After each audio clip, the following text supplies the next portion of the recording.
Glancing over my records of the late last century, I am faced by the events of a certain bitter winter. A murder in a carriage as it sped through dense London fog in the dead of night. Though the victim and the perpetrator were the only ones inside, there were multiple witnesses to the crime itself. However, none could have imagined at the time that such a seemingly obvious case as this would end in such a horrendous manner. My friend, Mr. Herlock Sholmes, once said of the incident, "I believe that perhaps that case was indeed the prelude. The beginning of a long concerto that impressive Japanese student and I were to play together."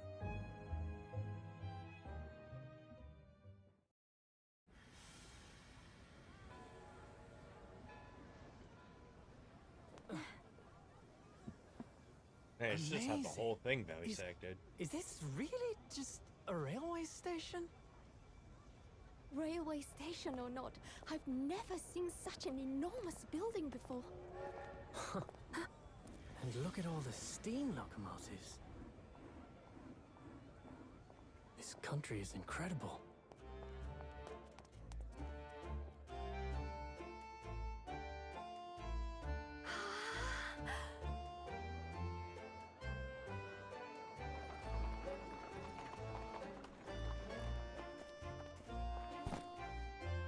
I feel like I'm dreaming. So this is the capital of Great Britain. So, where to? Oh, hello. Climb aboard. I'll take you wherever you want to go. In that case, the Supreme Court in Whitehall, if you wouldn't mind. My pleasure. I suppose you're visiting students from abroad, eh? Yes. Thought so. Well then, I hope you enjoy your stay. And welcome to the centre of the world, Great Britain's mighty capital, London.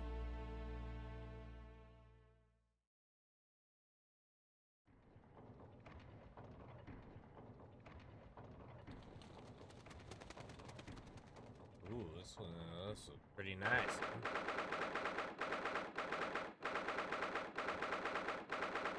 I thought I was gonna get more video, but I guess not.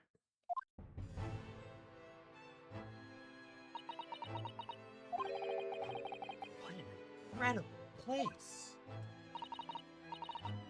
It's so imposing, almost suffocating. This place is breathtaking.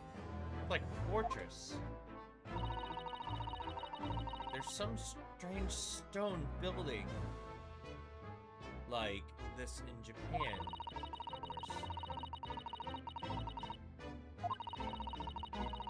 The authentic example like this is quite a different impact, would you agree? A far cry from the wood and paper most of our buildings are constructed from. Certainly. Familiar. There's more difference than just... What is this place again?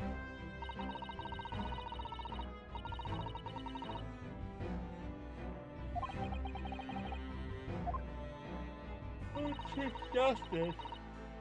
Oh boy. We have instructed to report here at this time. We're supposed to let Lord Chief Justice know that we have arrived in Japan. But Kazama can't know. So instead, we're here in a different capacity as envoys to report to the news about Kazuma-sama's death.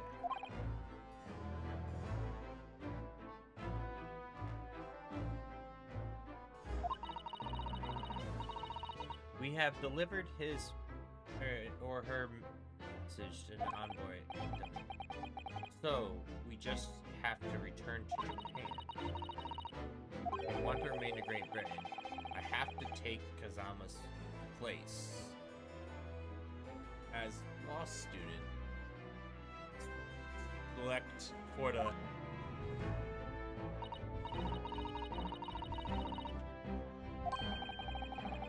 which is why I've been studying for.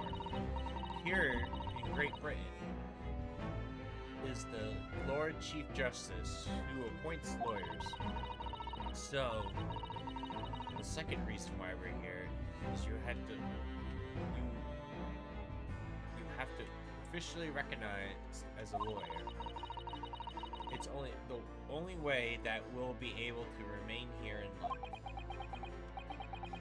Hope I'm up to scratch. Ah, good morning. Sorry to keep you. Oh, I trust you aren't too exhausted after your long voyage from Japan. Seems in 1 hour, 12 minutes, 40 seconds late. My apologies. Oh no, don't mention it. How fortunate. So, my introductions. I'm Mel Strongheart, Lord Chief Justice of the British Empire. Come on, Naru. Don't be a mouse. It's an honor to meet you, Mr. Well, Mr. Naru. Welcome to London, the capital of our glorious British Empire.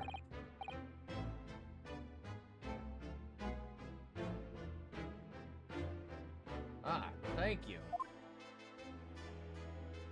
I realize I forgot to post the video today.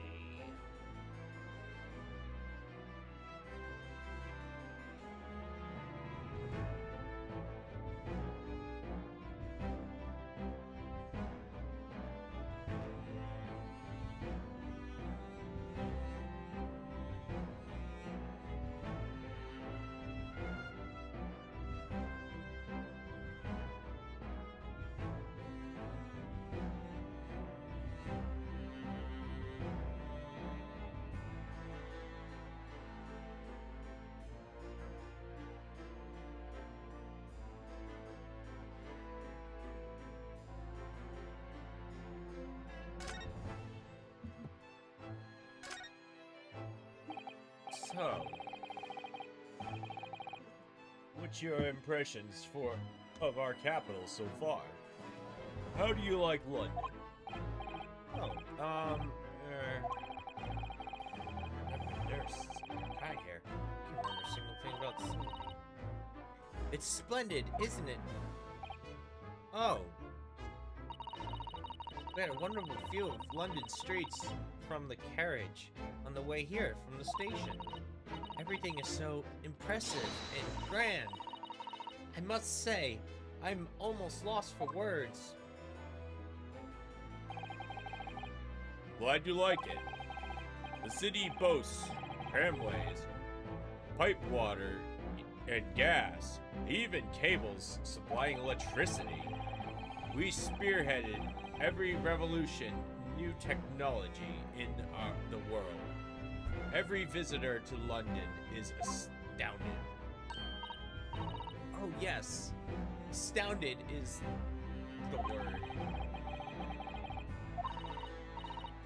And everything seems so jolly and full of vigor. Yes, there's much excitement about the upcoming Grand Expedition we'll be hosting here in London. Grand Expedition? Culture and technical achievements from around the globe are to be exhibited here in our grand city. And will be the greatest spectacle of its kind of history. We'll make Paris World Fair look like a toy shop. Gosh, I hardly imagine how magnificent it's gonna be.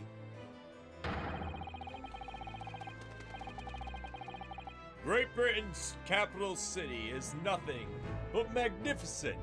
London is the center of modern world. You said so yourself.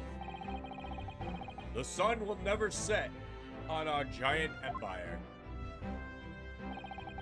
Perhaps it's fate that these two progressive times we welcome visitors from the land of the rising sun.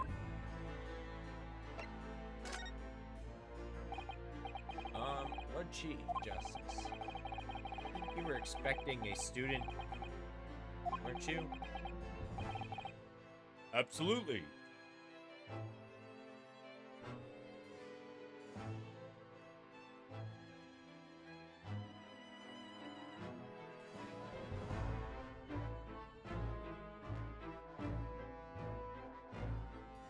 I have to figure out what makes this controller freeze.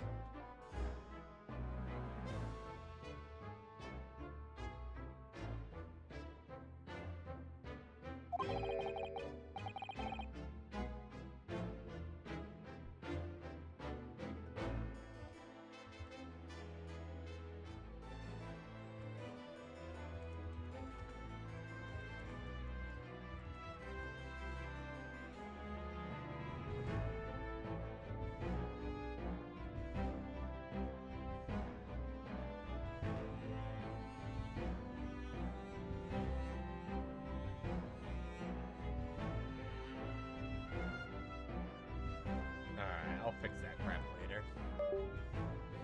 I'm not playing anything demanding.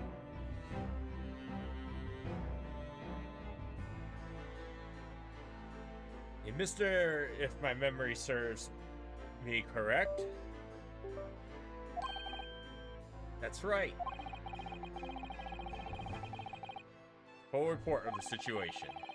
I understand the young man lost his life aboard a steamship bound for our shores. That's amazing. The news reached him before he arrived.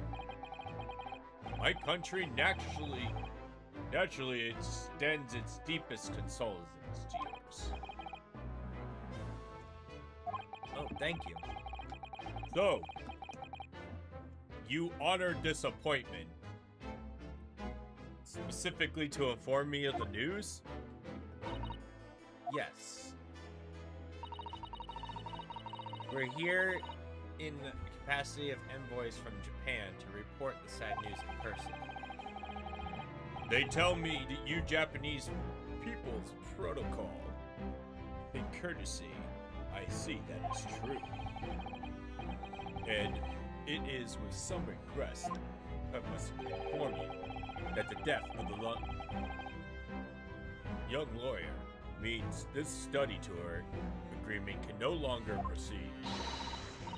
If you would just hear us out, Lord Strongheart. What do you have to say, madam? It's about the study tour. Would like to make a proposal. Would he now? Well, this is the moment of truth.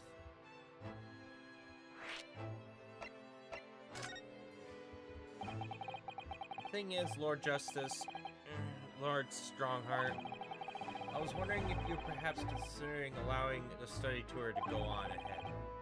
Don't misunderstand me. Britain would ideally like to see the tour go ahead, but without a lawyer from your country, there's nothing that can be done. Well, in that case, what if there was somebody else, another lawyer from Japan, I mean? Is there something I don't know? Only a single lawyer was invited to Great Britain from your country. That was Mr. Yacht. At least from what I've been led to understand. Well, the thing is, this is not going well at all. I can't seem to find the right words to say. Ternara, I can ruin things here. There was somebody else, and it is Actually, there's no one. It's Misato! Yes! It's me. It's me, Mario! Me, I can do it. Is that so? I mean, I don't actually qualifications such, but No qualifications, you say? And you still claim to be a lawyer? I have acted in a lawyer in a court before. Only once, as it happens. But tossing over the details. I've been spending every sparing moment of the journey here to Great Britain studying. I've learned all the British law in court proceedings while I was aboard the SS Bureau. The voyage from Japan is some 50 days, I believe. Not what you might call a full education. To become a qualified lawyer here in Britain, you must be complete several years of training. I realize it's far too short of a time period, but I just can't go back to Japan. Kazama journey only had just begun. Coming over here as study tour was all he thought about, and I have to carry on and do everything he planned to do. I know it sounds like I'm opinioning myself, but I would do anything to prove what it takes. It's one chance. It's all I'm asking for. Please. 31 seconds. Sorry. Your opening statement there. 31 seconds long. Not too brief, not too protracted. A perfectly judged appeal, I would say.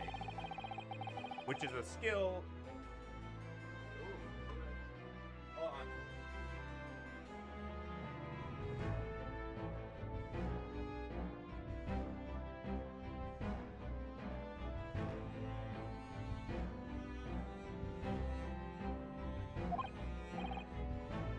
Oh, thanks.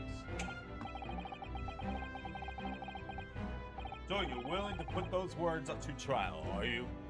Well, I'm here. I'm all here for entertainment. Huh. Let me ask you one thing first. Yes? Say, Are you firmly set on that path? well, yes. That is my intention. I see.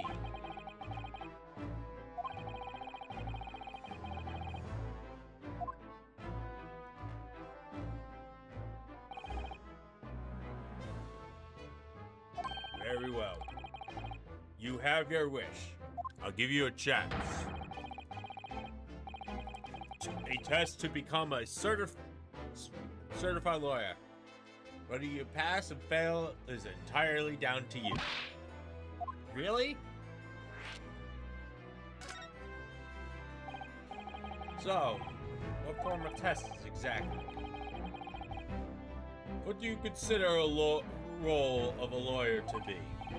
Well, defending people, of course. Well said. So, let's have you defend somebody. Huh? Your timing is perfect, in fact. There's a trial about to begin later today. No advocate has been appointed for the defense as of yet. So this will be welcome news. Today?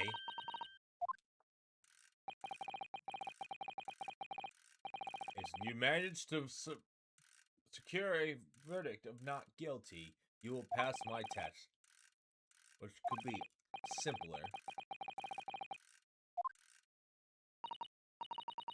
Well, could I ask, what sort of trial is it? Yes, good question. I remember. It's a murder trial. Murder? Extreme case, I understand. You really can't lose. Easy to say. But I should mention, just in case, if the defendant is found guilty, he will, of course, be sentenced to capital punishment. Capital punishment? Here in Great Britain, murderers are sent to the gallows without exception.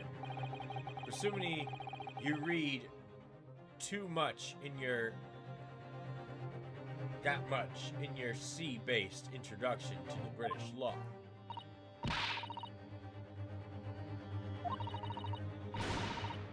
Be toying with a man's life. And I had decided it's acceptable, but You can't do that, can you? there's no need to overcomplicate this. All you have to do is ensure you don't lose. Depending on how I perform in court, if I lose, you'll be hanged. Mr. Naruto, you come claiming to be a lawyer. If you want me to take you seriously, you need to prove you're willing to do a lawyer's job.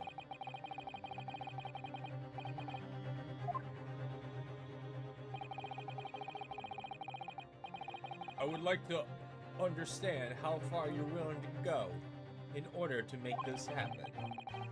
It's testing my resolve. What's the matter? You've fallen silent. I'm sorry, but time is pressing.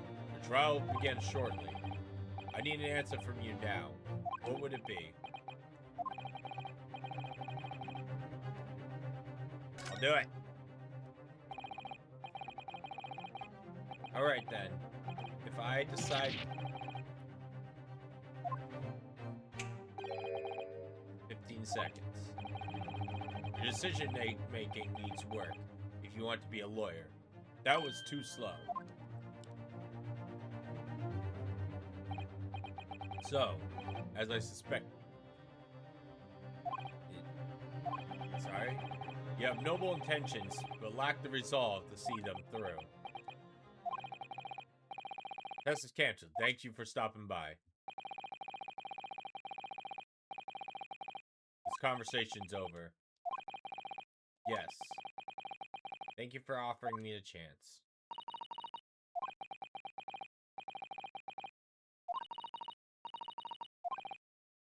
You do? I need a decision to choose to defend.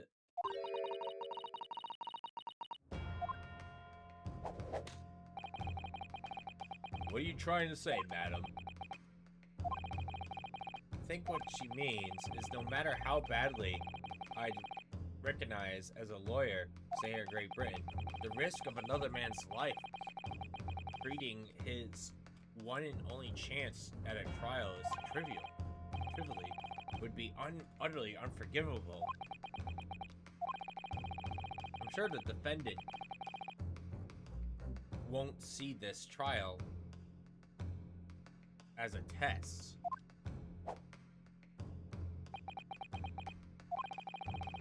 A lawyer may fight for his clients in court after the day, but each one of those clients, the particular day they stand in the dock, may be the only chance they have to fight to prove their innocence. No, I was wrong. I'm not qualified to do the job yet. Sorry for wasting your precious time, Lord Chief Justice. Wait! Oh? Was there something else? That was his true test. Approximately 20 minutes by carriage to the Old Bailey from here. If you leave immediately, you should still be there. Wait, you said that. I was quite serious in what I told you. The defendant in this case has literally no one to advocate for him. What? this point, he can't hope to find someone to represent him. The trial will begin without a defense. If that happens, only the one possible outcome. He will receive the most severe sentence in the judge. Oh wait, will receive the most severe sentence in the judge can pass down. That's awful, but it's the truth. Why does it have to be like this? Please don't expect an answer to every question. The cold, hard truth of the matter is that only one person there's only one person with a chance to save this man's life from a very miserable end. And that is you. I'm really his only hope? So, what do you say now, madam? Me? What do you mean? You said it was an easy decision to choose whether to... You said it wasn't an easy decision to choose whether to defend a man's life in those circumstances, and I agree. But, to my estimation, it's purely and simply a matter of resolve. Our time is up. I have a meeting to attend. I must leave in 2 minutes and 16 seconds. So, venture into our great city and enjoy yourselves.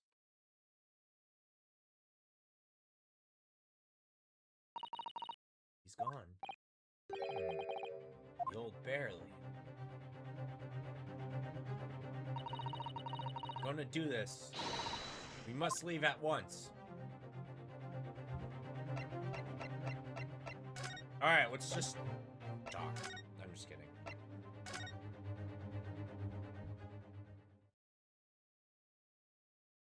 Yeah, it looks exactly like the one in Japan. Except with British officers.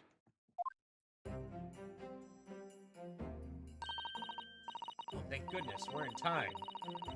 There's still 15 minutes till the trial begins.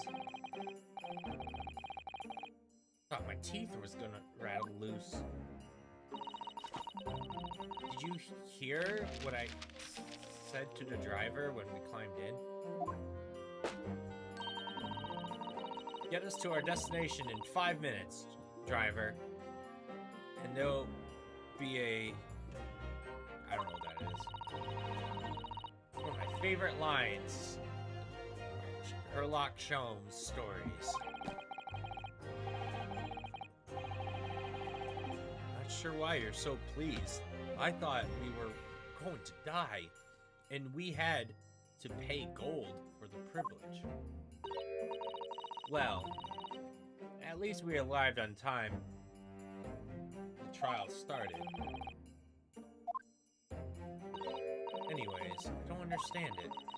The court clerk said the defendant should be here. There's no sign of him at all. Well, that's those two statues. Are you alright, Mr.? Feel tense. That's all. The place has given me the same sense of that I remember in the Supreme Court in Japan. An opposite air, almost as if the building itself is going to crush whoever is about to be sentenced.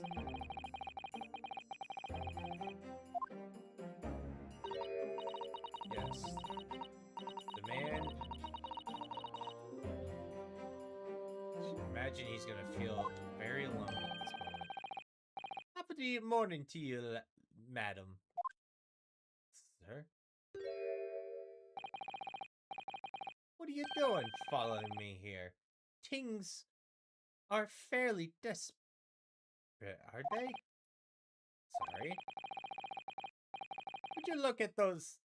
Would you look at the expressionless faces from the east, are ye's? Yes, we're from Japan. Yes. Ah, Japan it is. Right. Say no more. So, how much do yous need? No, we're just here because... No need to explain, fella. I've been there myself. No place to go, nothing to eat, barely a penny to your name. In all wild, strange, faraway land. Well, actually, we haven't found a place to stay yet. No. Grand. Let me give yous 1,000 guineas. 1,000? What to build an entire mansion in most of... What? It's nothing to me at all. I like to ensure I have significant funds to weather a rainy day, you see. I have enough wealth to buy the city of London or 2 or 3 times. Well, even so, I couldn't possibly accept such a large sum of money. Ah, hit me in the eye. Don't get me wrong, fella. I'm not giving it to you no strings attached. I'll be wanting you to do something for me.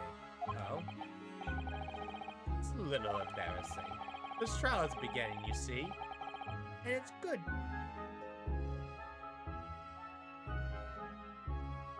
Doc. So now, what do you want to do? Is come along and stand by side me. Officially, you'll be my lawyer. But it's just a little detail. Well, the thing is, don't worry about the thing. All you got to do is stand up there next to me. Nothing more. Otherwise, you see, the trial is gonna start without having any kind of representation at all. That's true. I'm terribly sorry. I have to ask, but does this mean you're the defendant in the trial?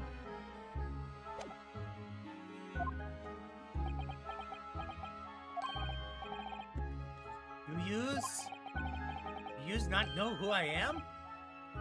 Me? One of London's biggest names? No, sorry. We've only arrived to the city, you see. I see. I suppose it isn't altogether impossible. Well, just sit next to Hyde Park in the center of London. It's another beautiful park. Sorry, park? What? I call it Good Park. Full of blossoms and flowers. The spring and singing birds and whatnot. I donated it to the city, so I did. Entire park? A city of smiles. That's my vision for London. There's nothing McGilded wouldn't do for the city. Quiet old people. It's amazing. I mean, really extraordinary. But now that they've had the gall to say I'm a good-for-nothing criminal, me, Magus McGill. And what is the matter of London police, I ask you? Don't pass out. No. Perhaps it would be a good time to introduce ourselves.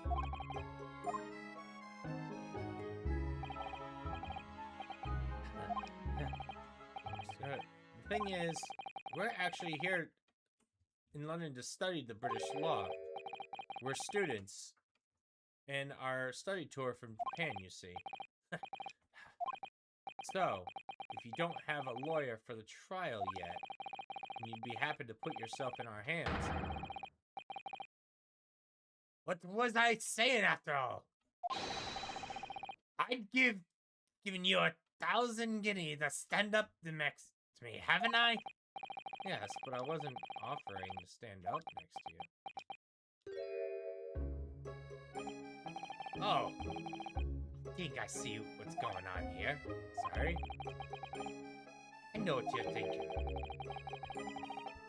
Pay more money than the Queen. But if that's true, then why the blazes can't he hire the finest lawyer in all of England? Because he did it. There's no explanation. Well, it's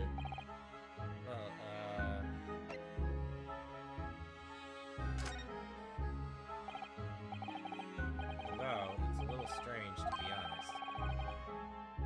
Why don't you have a lawyer, I mean? That would be the fault of the Reaper. Did he say the Reaper?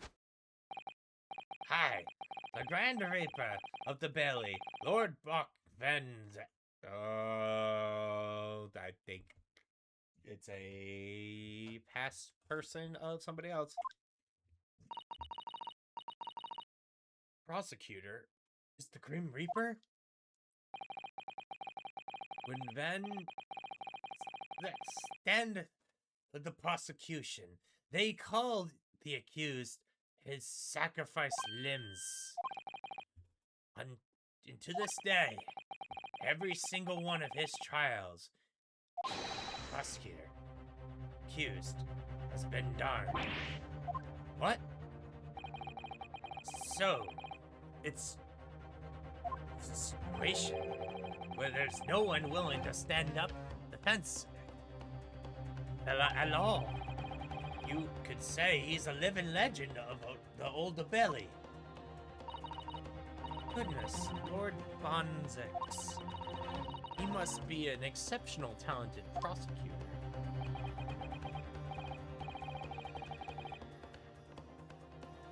Talented isn't the word you're looking for, madam. It's cursed. Cursed? What on earth? Defendant is summoned. In his counsel, please make your way to the court. The trial is about to begin. It's counsel. Could be me? Oh, it's time. Oh, don't let the... Well then, fella, don't let me down. But I don't know anything about the case. You haven't told me what happened. Till you showed your face here. I made up my mind, so I had.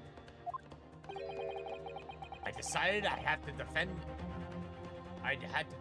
myself in there. But you made an appearance. Would you know? That is no accident, I assure you. It's fate.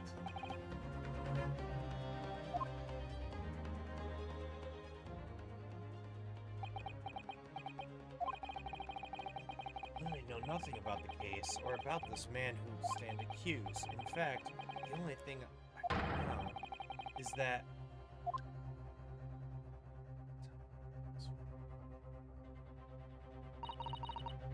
Mr. Naruto, the man has no one. He has to stand alone in that courtroom.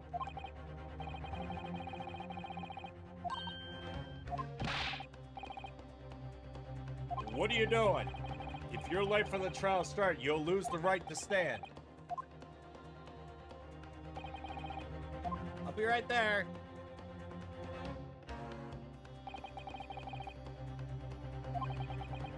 First trial in the British court.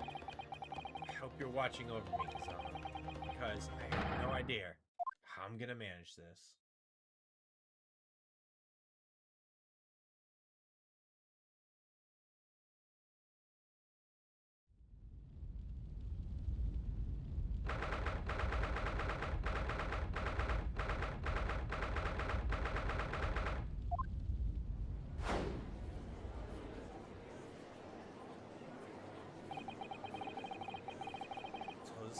highest court in Great Britain, the Old Bailey. The centuries of history.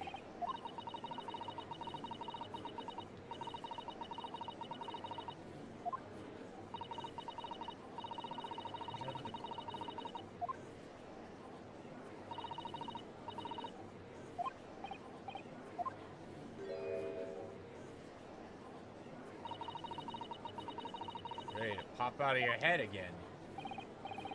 You know, I just can't help it. Yep, he's definitely a ancestor.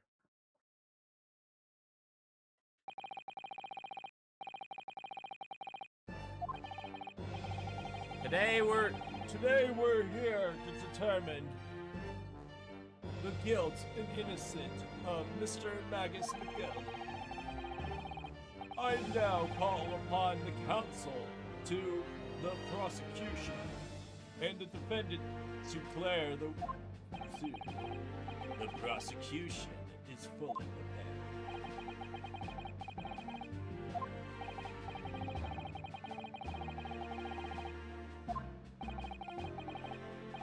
Counsel of the defense, you appear to be Eastern. Do you speak English?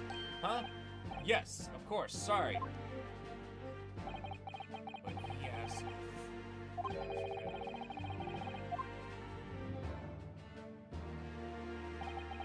Those eyes please me.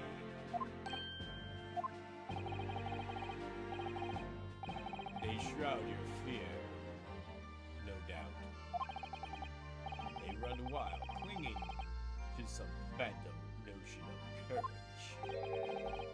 The quintessential look of a sacrifice.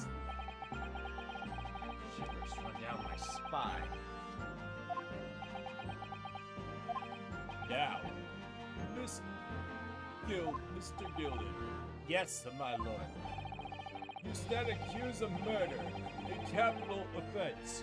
You could be sent to the gallows if found guilty. You're quite sure you wish to entrust your defense to this foreigner? I've always said, my lord, this granting to give an opportunity to the young, even if the fella is a student from some little island off the far east. It is not the British way to ignore the dangers of himself and goes for those less fortunate. Fair chance? I'd like to think that acts of chivalry do the great British Empire proud. What the fine gentleman? Did you hear he donated? Please, can we go?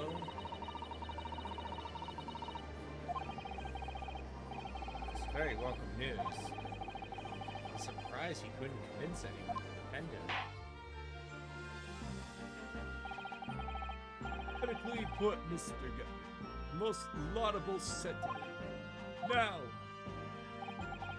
ladies and gentlemen of the jury, I'm sure I need hardly to remind you. The 6 members of the public have been selected for your impartial lead. Are you ready to proceed?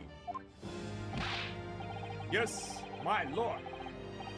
If the task is to send the rotters to the gallows where they belong, I am more than ready. His lordship has always said he was such disposed. I naturally agree. Any criminal that's would soon be wishing they'd never set eyes on me. She's ready.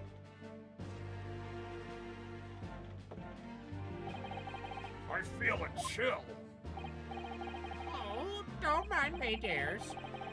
I'll just begin getting on with my knitting. Must finish mitts for my grandson. People are the jury. Yes, that's something we don't have in Japan. That's right.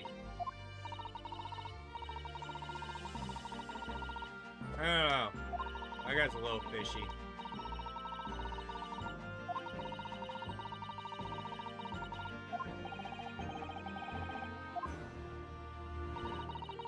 I don't know, but I'm sure it'll become clear to trial. Yes. Prosecutor Von Sex. Yes, my lord. It's been another year since we've seen you here in the court, you. I thought you renounced your fame. I'm known as the Reaper of Infamy rather than fame, I would say. But yes, 5 years have passed since I last spread my wings in this capacity. So, what brings you back? Is there some change of circumstances of which the court should be aware?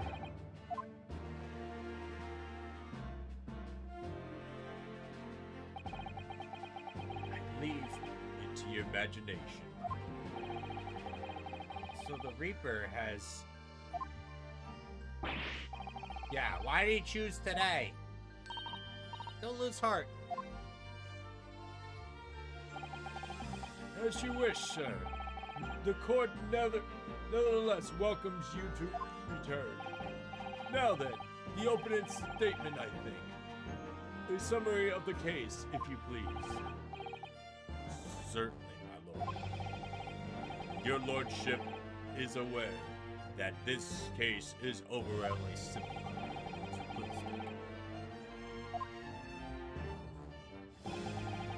The incident took place in the evening 3 days past.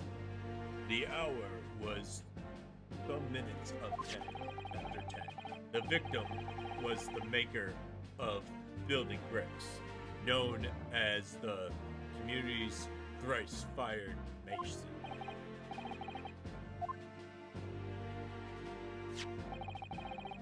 He was a very accomplished craftsman. The bricks he fired were said to be almost indestructible. The victim's corpse was discovered in service of the streets of London at the time. The dagger was thrust into the victim's abdomen and is believed to be the ultimate case of death. Here's the autopsy reports investigating medical officer at Scotland Yard. Thank you, counsel. I shall accept this photograph as evidence.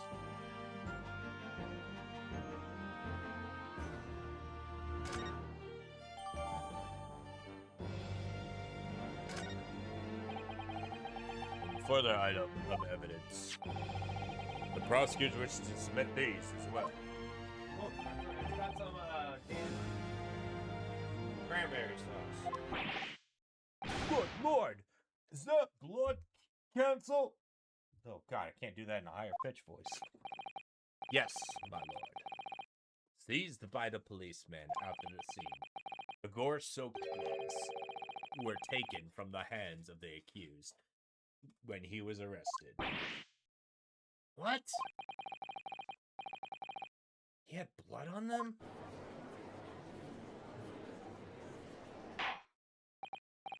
Yes, I will accept them as evidence as well.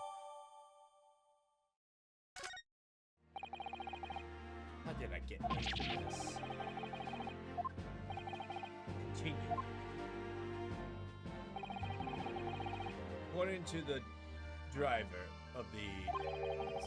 There were only 2 passengers traveling inside his vehicle. Only 2? Obviously, one of the passengers was deceased.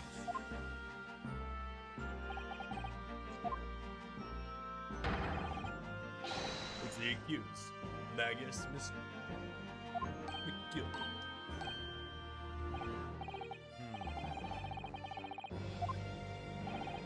Offended? What say you?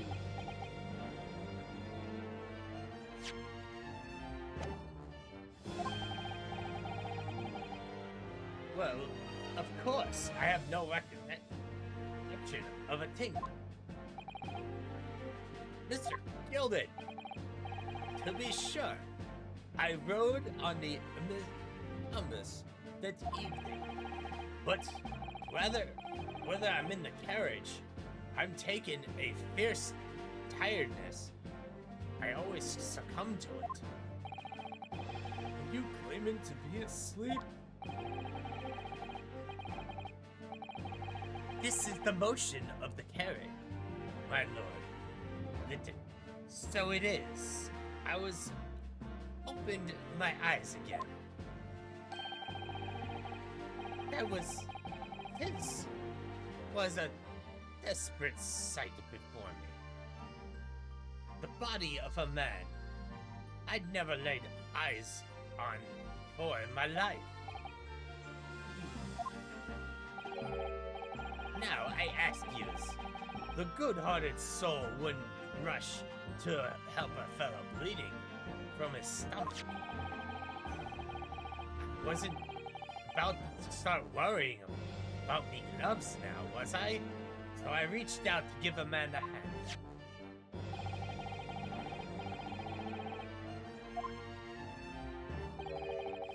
Unfortunately, the statement of the driver is only the beginning. What? There were multiple witnesses. The precise moment with which the brickmaker was fatally stabbed.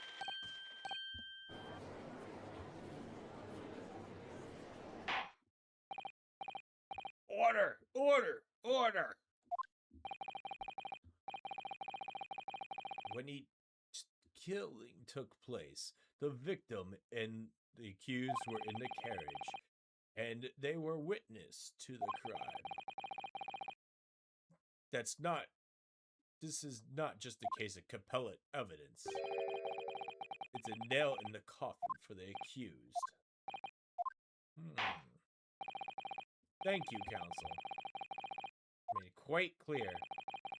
I think we'll hear the testimony of the witness. First of all, your wish is my command. I just wanted to do that. Bella, bring in the witness at once. Oh boy. Oh boy. Witnesses, your names and occupation. My name is, well, everyone calls me People. I drive an obvious in the East End. Bruce Fairplay. Bruce Fairplay. I'm a banker in the city. My name is Faust. Lady Faust. I make hats. Make hats for gents. Let's begin the confirming facts.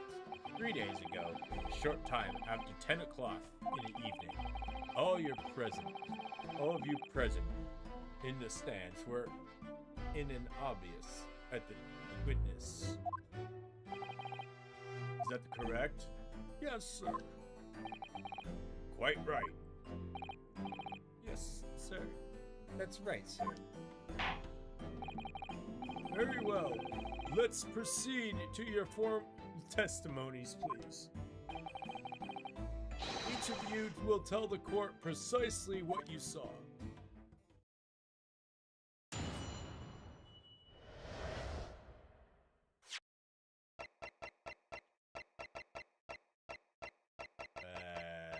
Where is it? Here it is.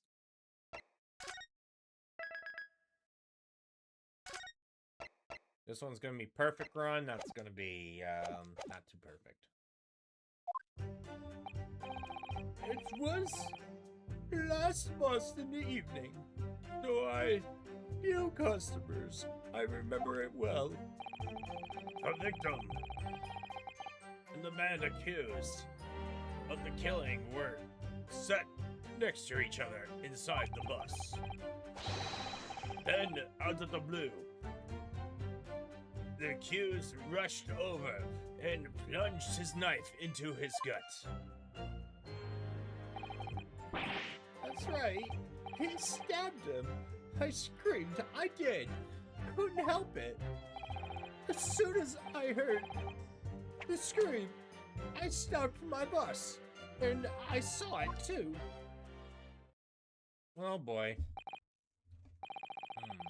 Here's testimony, I must say. Exactly, my lord. These men witnessed the incident of the Hummus with their own eyes.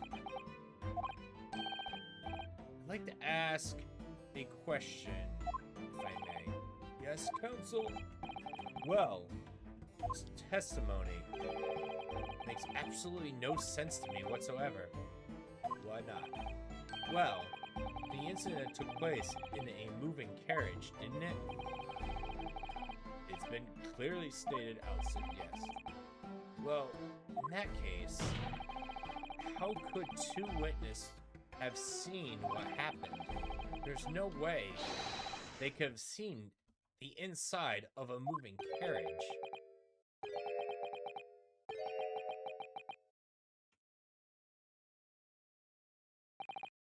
How? Wait. I'd read the civilization in the East nations was a good century behind our own. But you're here in London, and you're really so ignorant about the omnibuses. Huh? Tell me, please, friend, have you even traveled in a... Well, no. We only arrived in London this morning. No matter. I've arranged for us to all see ourselves the actual crime scene, that is. What? What do you mean? A carriage is designed to be moved, after all. Presume me, you understand that much. The omnibus, in which bloody crime took place, is here today in this very building. Here? What? The entire carriage? Bailiff! Bring forth the stricken omnibus! Okay.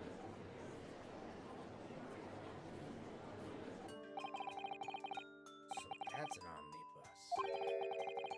I can't believe it could bring someone enormous in here.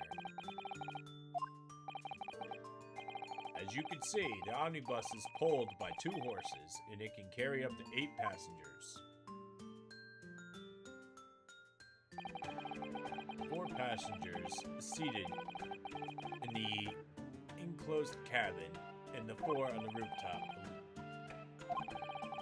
The very best view of the Arctic sites had to be on the top. And I should point out that our foreign guests, there is a skylight on the roof, allowing to view the interior from the seat above. Skylight. A penny drop at last, I see. These 2 gentlemen were occupying the roof seat of the omnibus. That's how they witnessed it, through the skylight. That makes perfect sense. Well, Consul, this is a first. It's been years behind the bench. I've never experienced a crime scene itself being brought to the courtroom. There is a number of important clues remaining inside the carriage.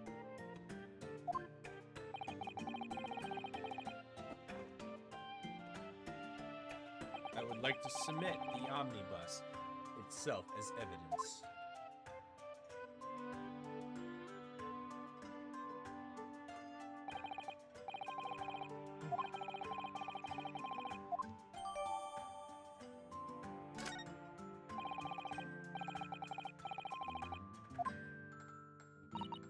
Yes, Great Britain I'm actually proud of my reading skills. I'm not the best, but... Let's continue with the proceedings then. Your cross-examination, counsel.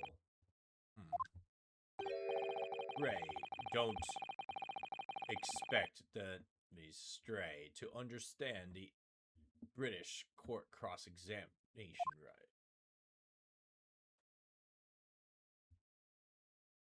I butchered everything there, though. My first in the British court. Focus. Focus.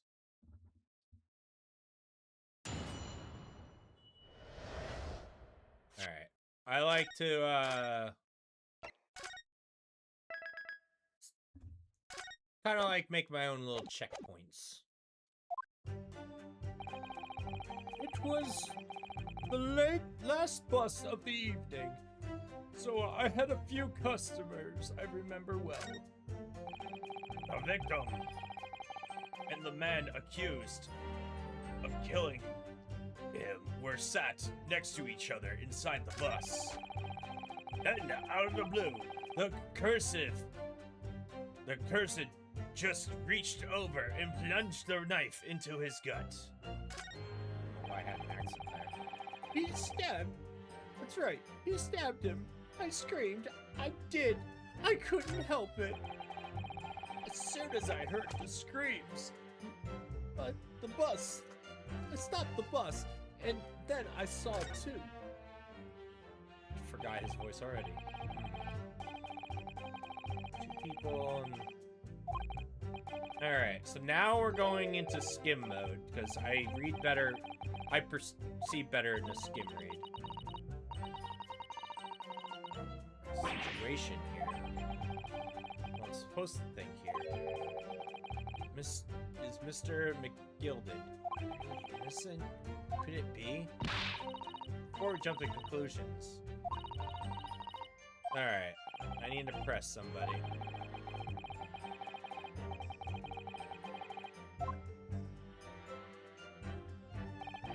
Let me, check the evidence here.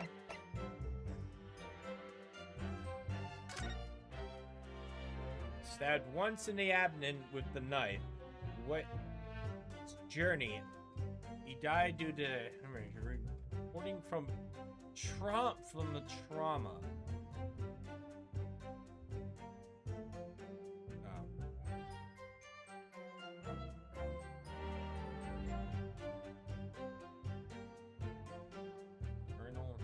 Okay. 10 to 11. Okay, so we got definitely.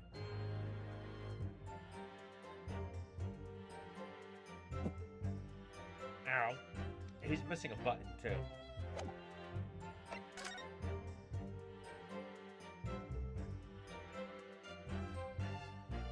That's some cranberry sauce.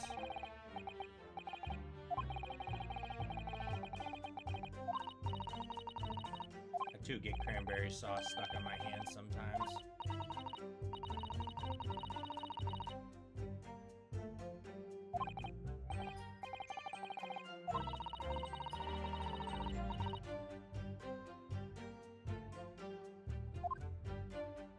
Wait a second.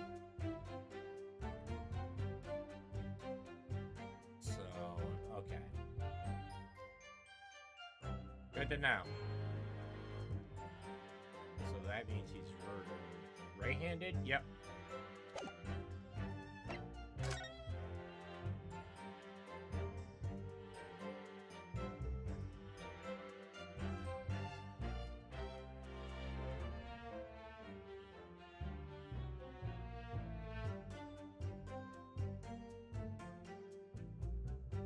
Phoenix right. Omnibus. Oh my god.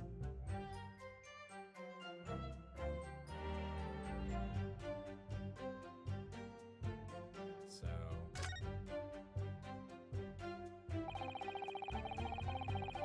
I just pictured them in the courtroom, like checking out the whole thing.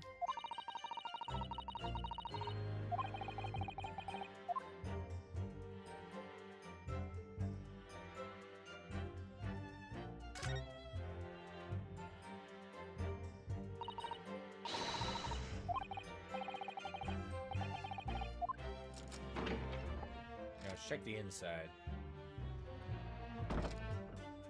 There's the blood.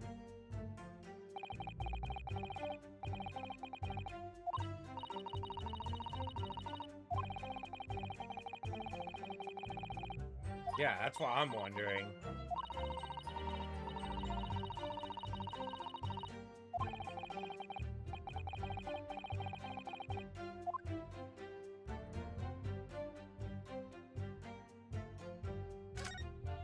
See any rules?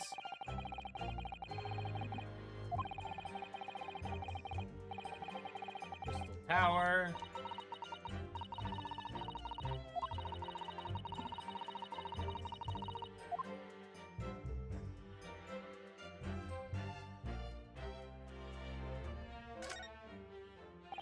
I don't think this is important. Gonna be important.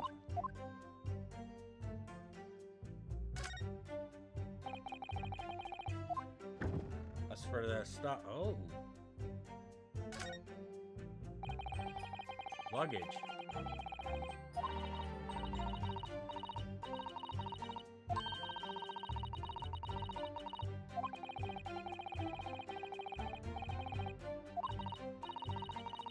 Good to know.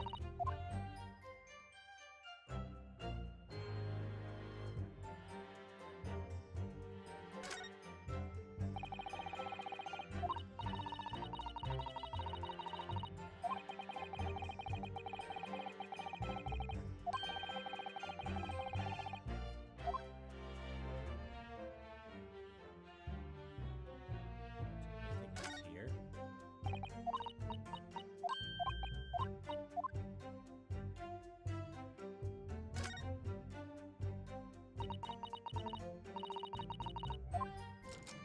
Go back outside.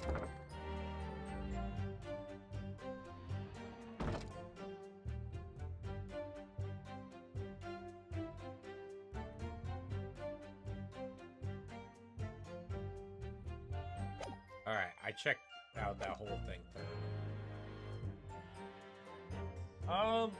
It was the last bus of the evening, so I had a few customers.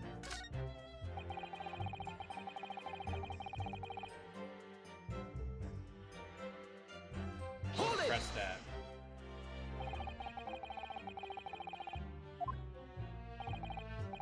That's right.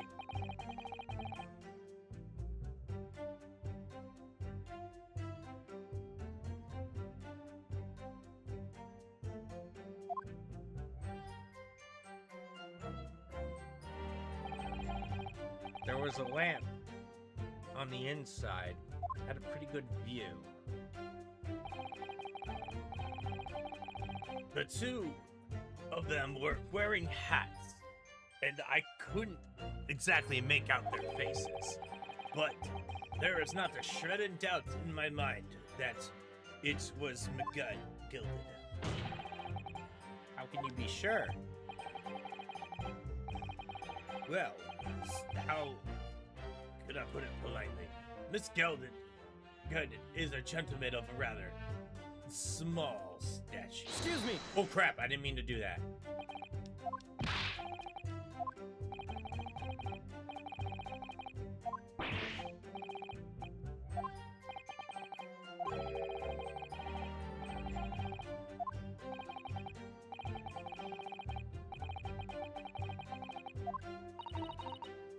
It was an accident!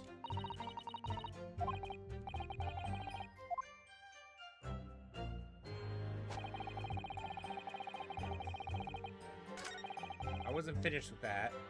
Hold it!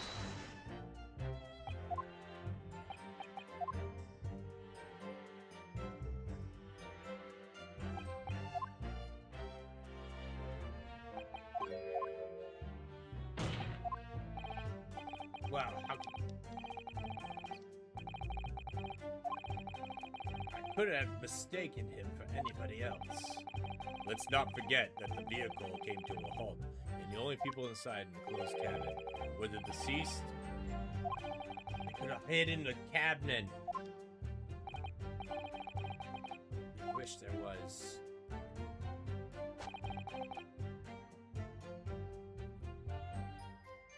Hold it! Hold it!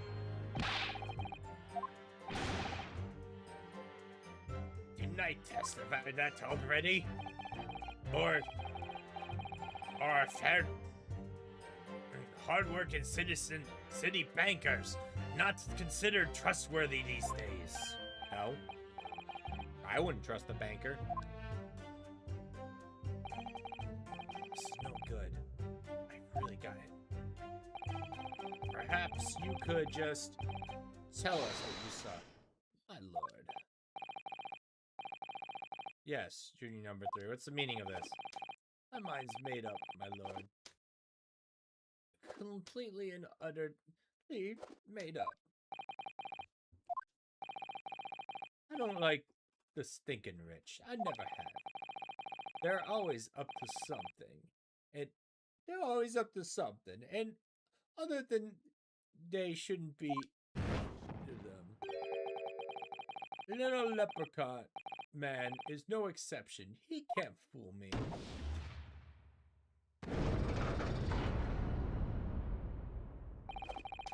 There's no point in wasting my time to listen to any more.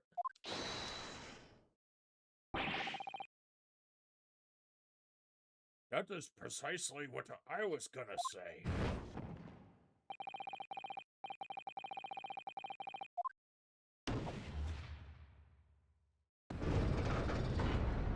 What crap? What the?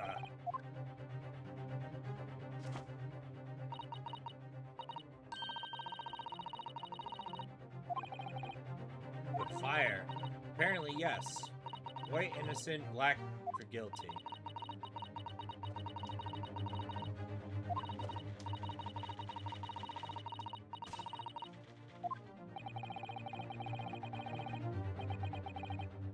What's that mean?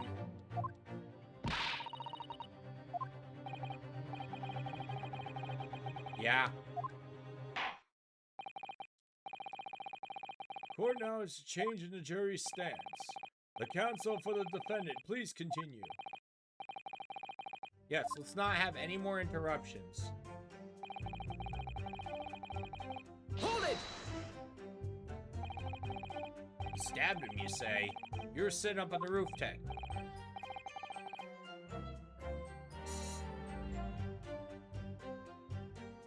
His face has always been like that. I remember seeing the little Judd sitting in the fellow was stabbed. I've been thinking about the new hat design, you see, so I was gazing mindlessly around. But then, I happened to look down through the skylight. It was sticking right out of his belly, the huge knife.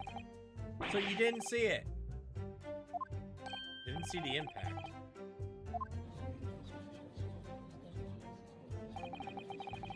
Cherry looks like hate.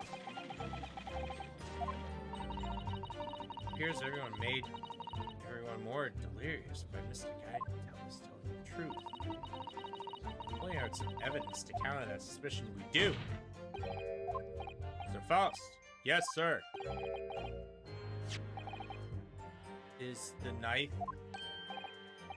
Oh, great. Yes, that's it. The very one. The counsel. This is the blade driven into the man's belly. The blade is considerably sized, counsel.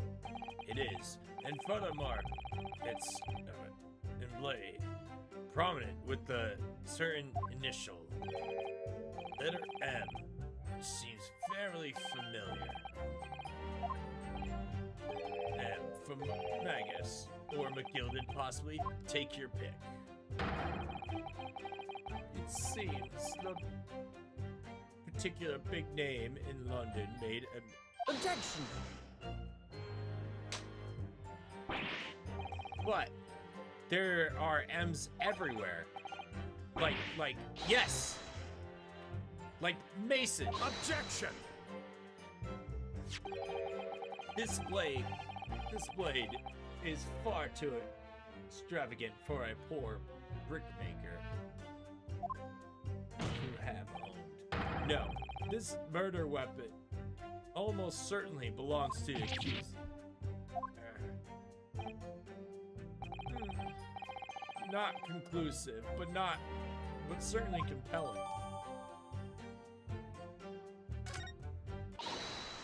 My lord, if you forgive the interruption, Mr. McGudded is a pillar of society and a gentleman, and a gentleman's word should be listened. However, those of us in service know we must. Wait, what are you about to do? Dispose of this rubbish.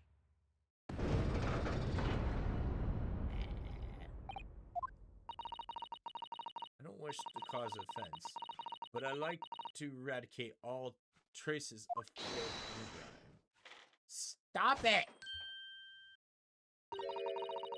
I have painstakingly typed every word uttered here today and crossed such as to draw a logical conclusion.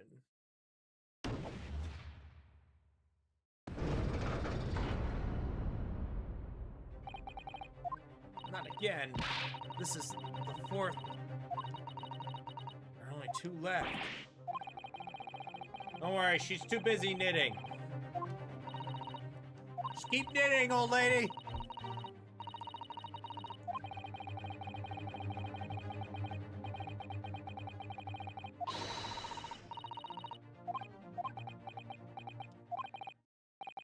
All right, we'll keep trying.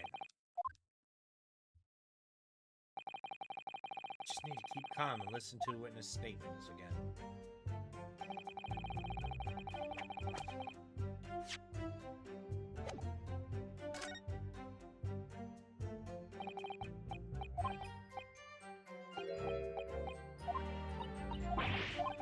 What the heck happened here?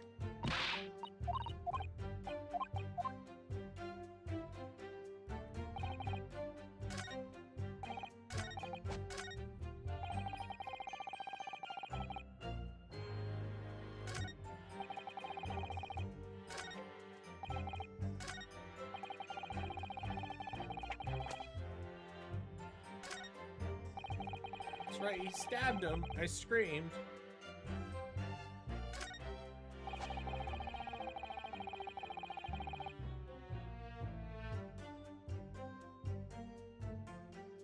You've been a little iffy this whole time.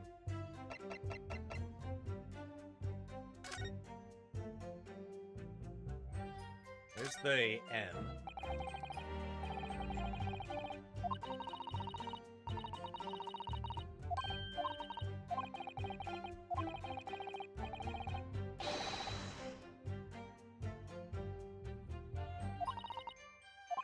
W.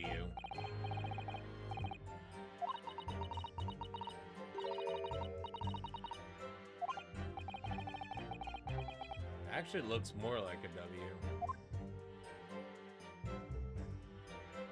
Oh wait, no, it could work both ways.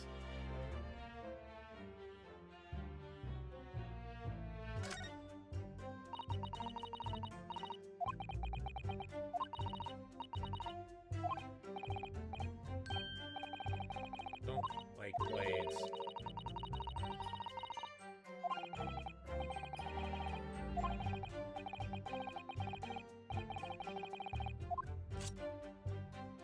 Oh, there's the blood. I mean, cranberry sauce.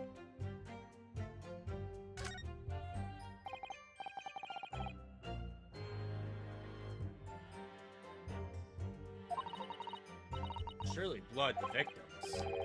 Englishman blood looks a lot like Japanese man. Well, duh. You heard cranberry sauce. Yeah, look at...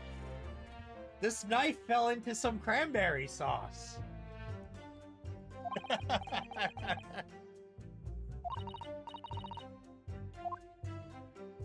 It's a little more crimson, right? That's cranberry sauce, right?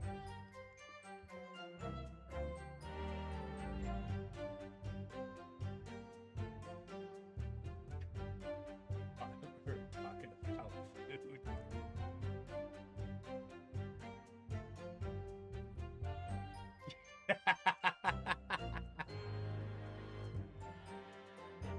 I mean, now I want cheese. Are you sure it's not not mine? I could go for some nachos actually right now.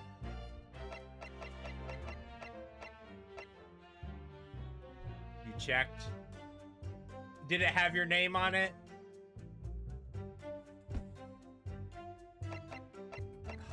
This one's actually... So...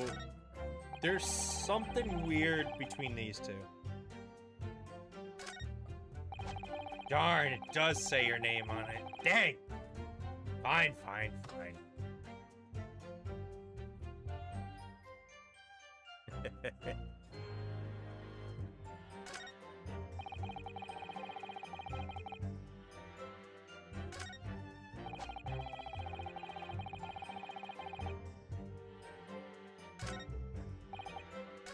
I didn't.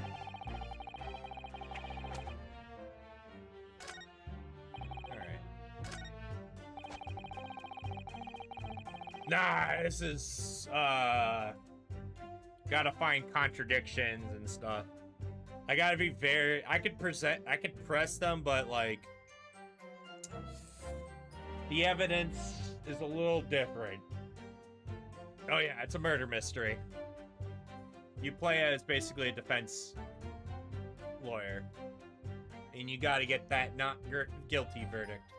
But I got 5 wrong answers to present. Yes! Out of the blue, the accused just reached over and plunged. Something about this does not seem right. I know he didn't see it. He stabbed him.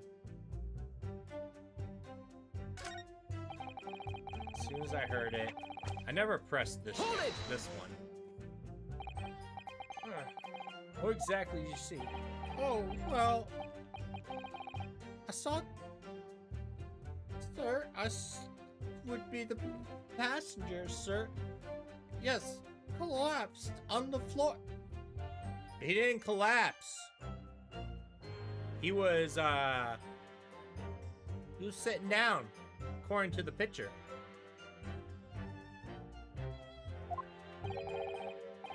By the passenger, you are referring to the victim. Yes. And the passenger had the knife in his hand, like this. By passenger.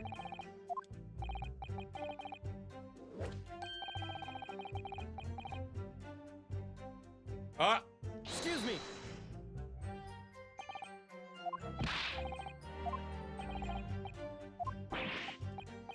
Oh.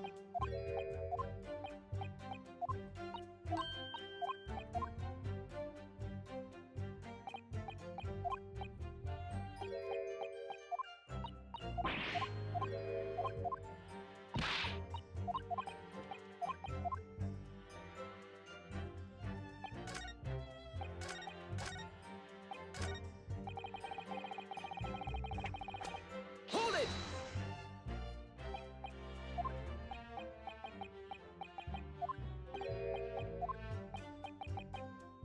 No, this is wrong.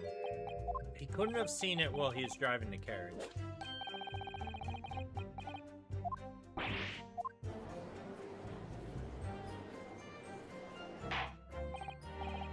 Order! Order!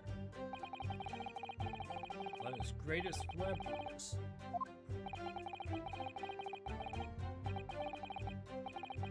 Only the innocent and the guilty. Good deeds mean nothing, overshadowed by evil.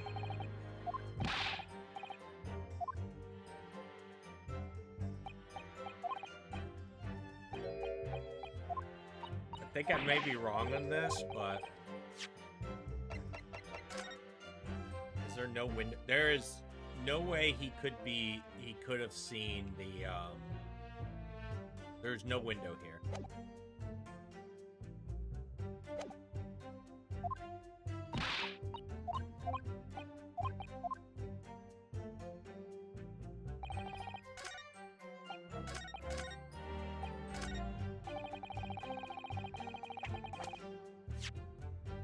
You did, huh?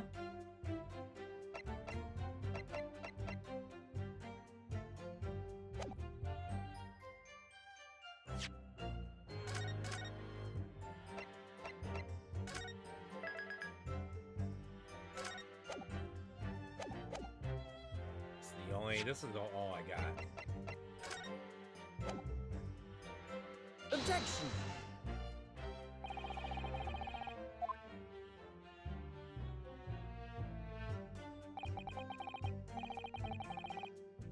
You do.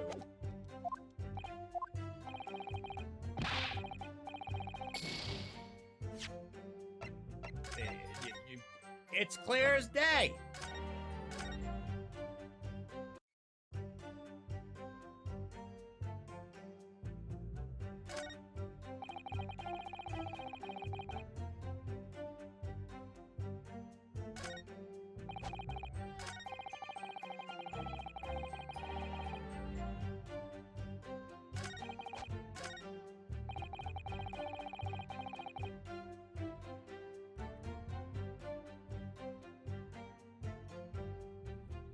Something weird about this.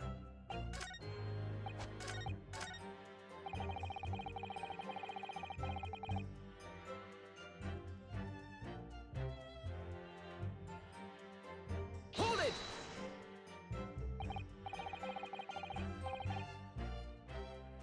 Hold on.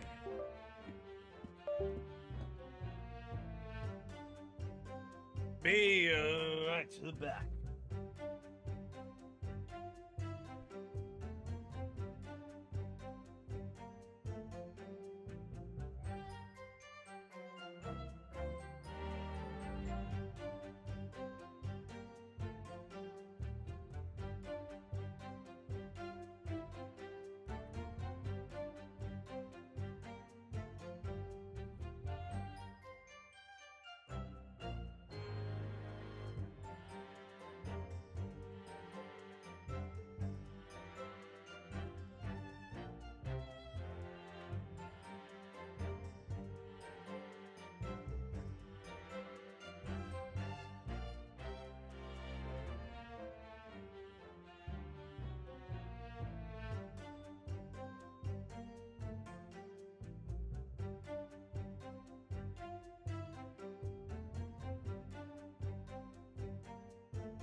I'm cooking some food. I haven't had like anything sustainable for a bit, so bear with me.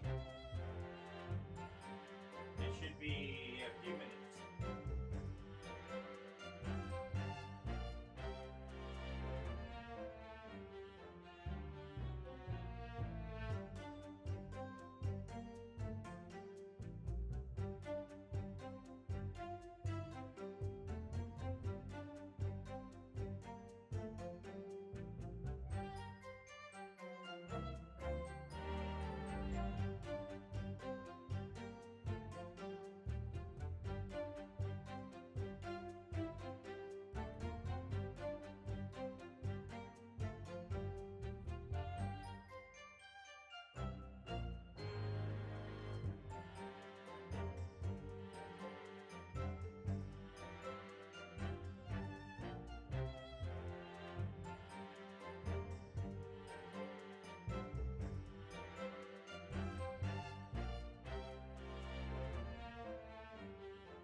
apparently it was still cold.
Hold on.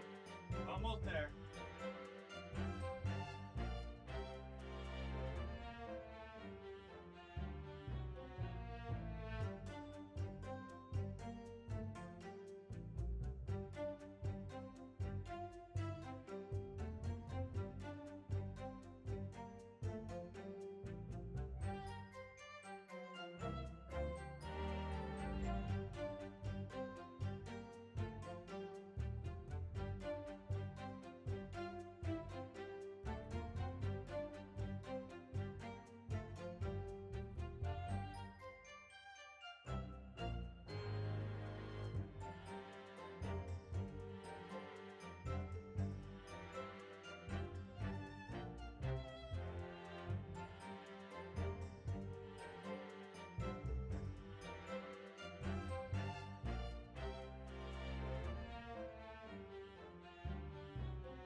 Hold on.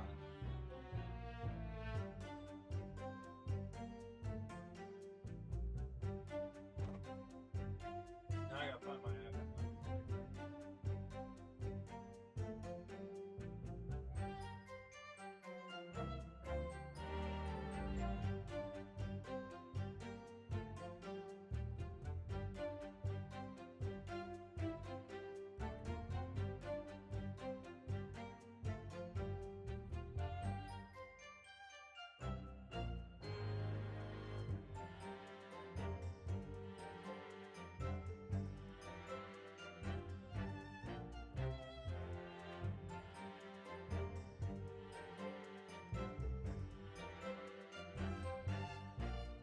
Alright, I figured it was gonna take a while, so I probably should have just closed out of both streams, but I've just closed out of TikTok, but I'm here.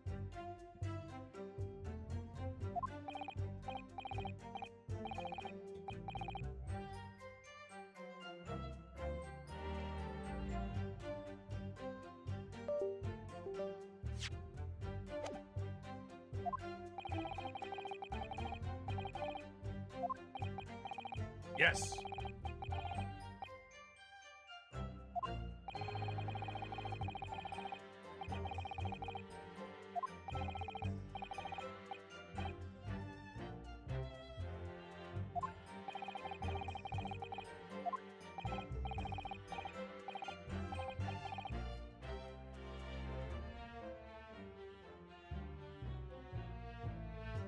The last bus of the day. But do wonder sometimes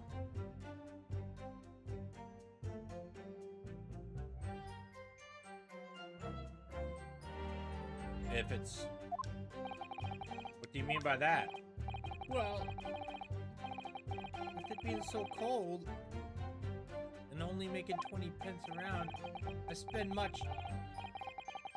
that much on the pub on the way home, just to warm up again. I just can't believe it, sir. I can't believe it. Murder?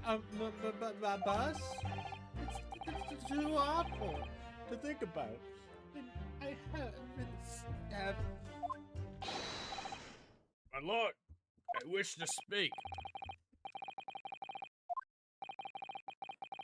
As the master of the coachman, the idea of murder committed on a carriage is utterly apparent to me.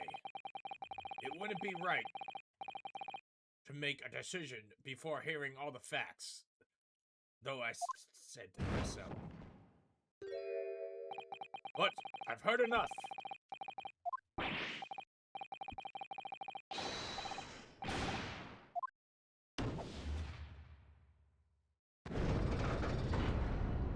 Oh boy.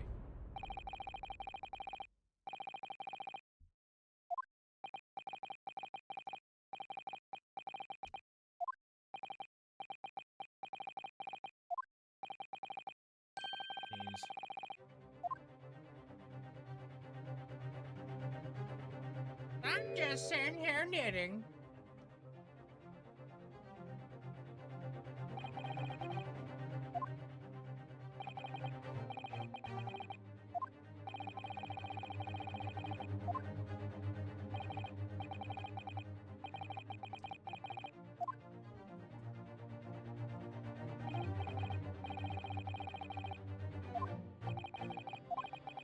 Well, there. The thing is, I'm a creature of habit. I always go to the park this time of day to sit in a nice beach. There's a lovely park just near where I live.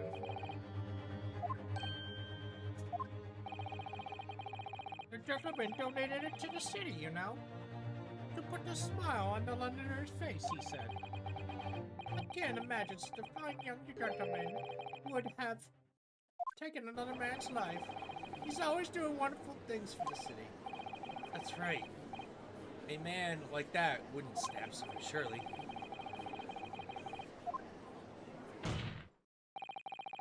How many Londoners have their heads in the clouds? What kind of...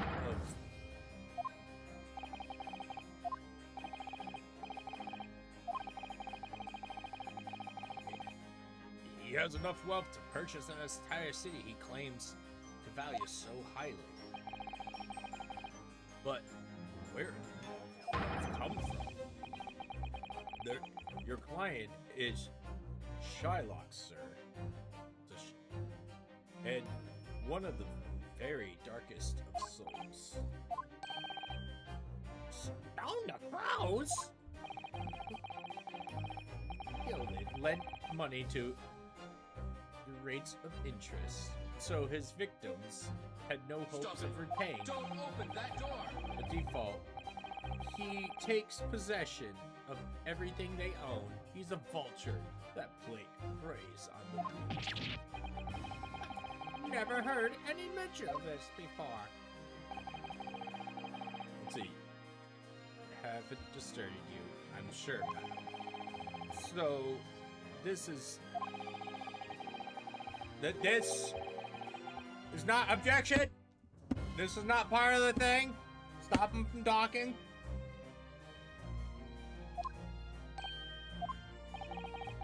What possibly reason could this man have to make use of a public thing? Not saying that the victim, the poor brickmaker, had next to nothing to his name, save considerable financial liability.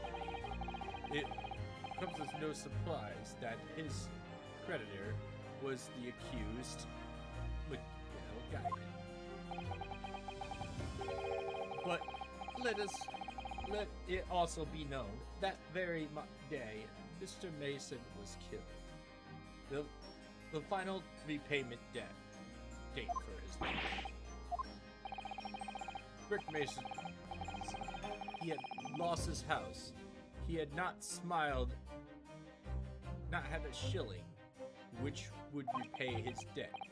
In the end, the pitiful soul had the very last... By mercilessly philanthropist, pretender, Magus McGilded. Don't... Hold it!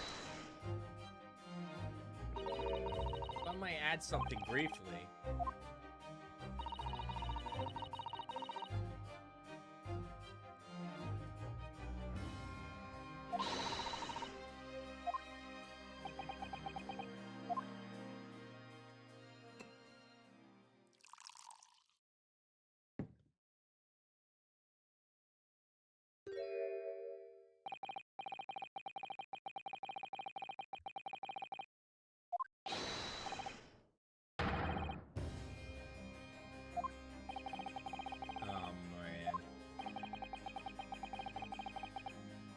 the Chewbacca defense. So great courage. But I didn't expect to experience it myself. As a judicial assistant to the defense, I'm simply doing my job. What a pity of your display of courage. Debt launder is all the money loaned to the accused.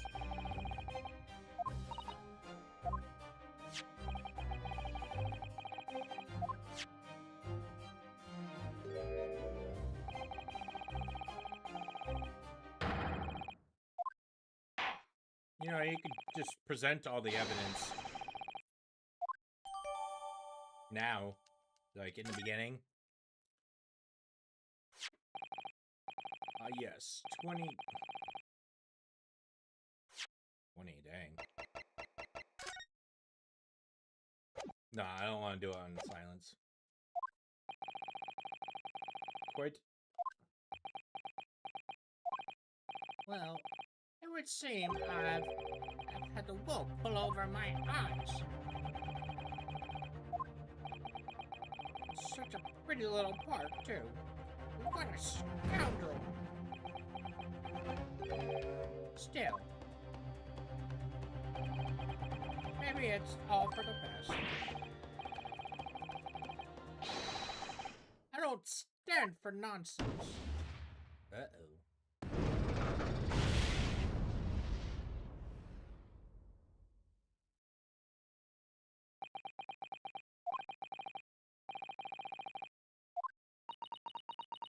Dang.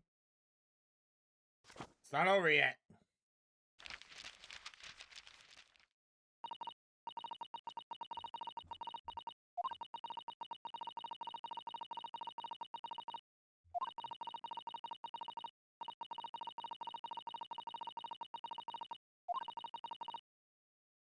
Oh boy.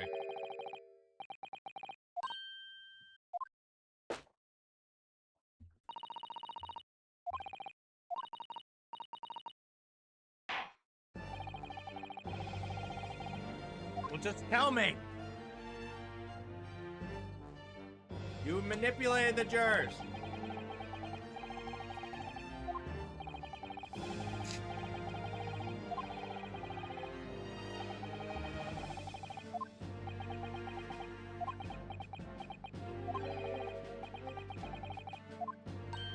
Just finish it.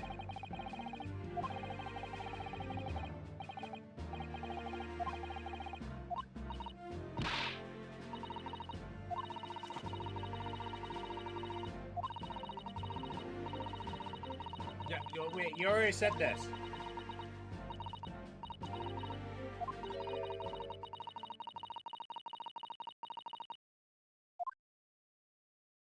Yes.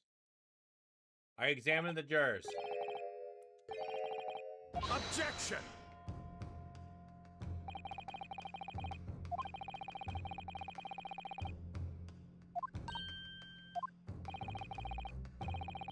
Judges, from the binding, I would say the book is at least 50 years old.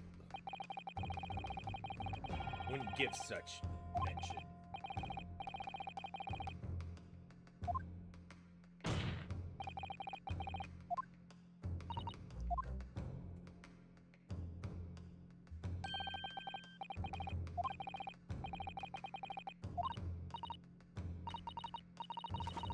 Yeah, that's gonna be our saving grace. I feel like they've been tampered.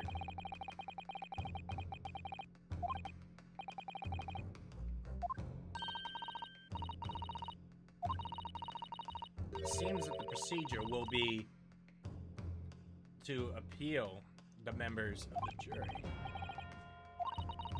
Appeal to them by changing their leaning and reverse their decision. If successful, the proceedings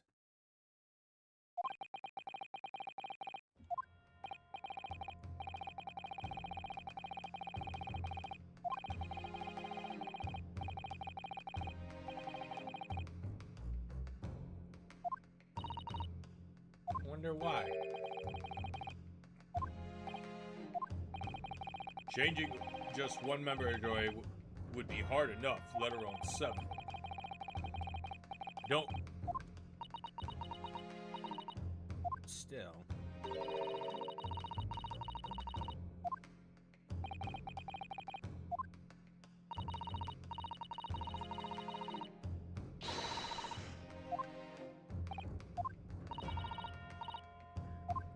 Yep. We got to do everything we can.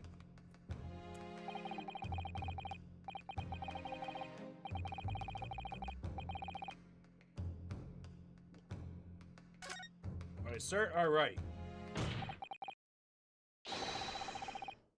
Objection!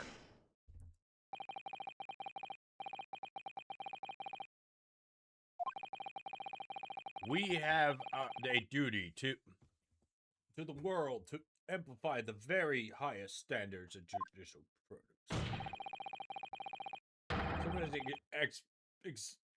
examinations are an embarrassment that should remain banned. Objection! But it's all right. It's all right. But if it's all right, it's all right.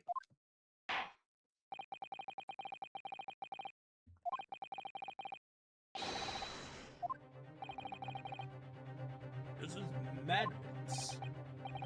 Foreman, are you... Well, it's not,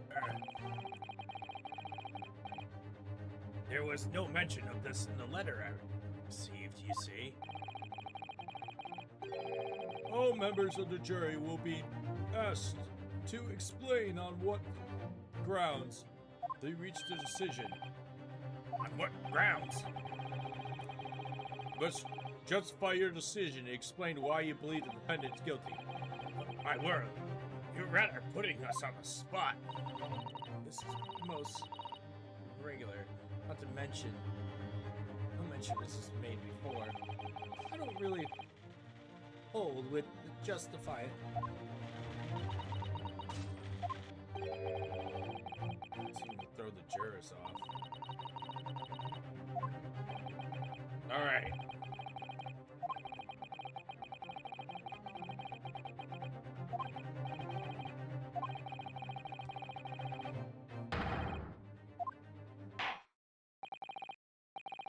Ladies and gentlemen, the jury of the court hereby calls upon you.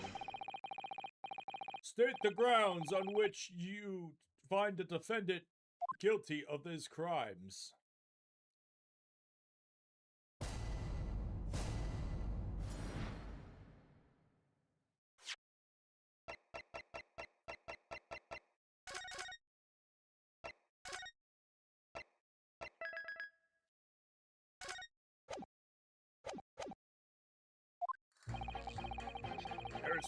There was no one else in the carriage at the time, so it had to have been him. I trust the driver. He's an excellent memory, and it seems 4 passage of their total of 20 pence. He stuck the chap with him like this. I must say, absolutely. I simply typed in all the statements made thus far and drawn the logical conclusion. You can trust guilty. Fairs is our motto. We haven't raised the price for about 4 pence for years. That scoundrel stabbing the poor man on the floor. It's bigger belief. Well, he didn't stab him on the floor.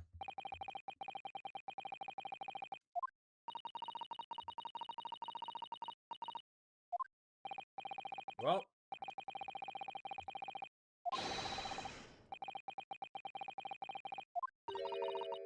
Just one moment. Oh. Here's the tutorial.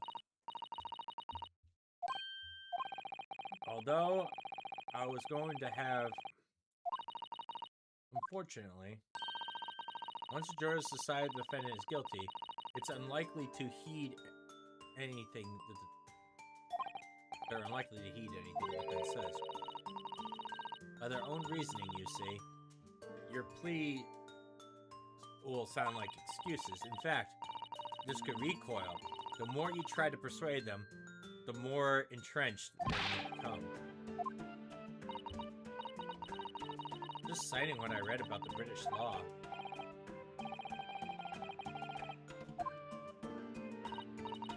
Well, I can understand.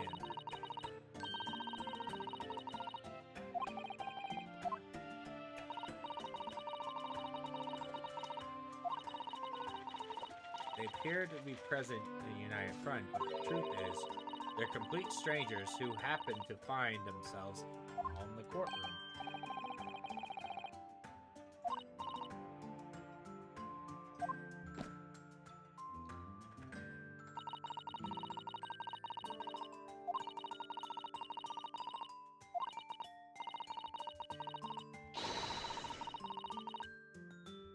Oh, okay.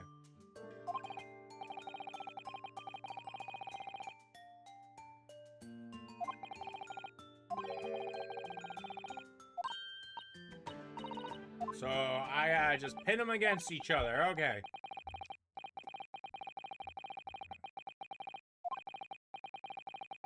Let's break the jurors down.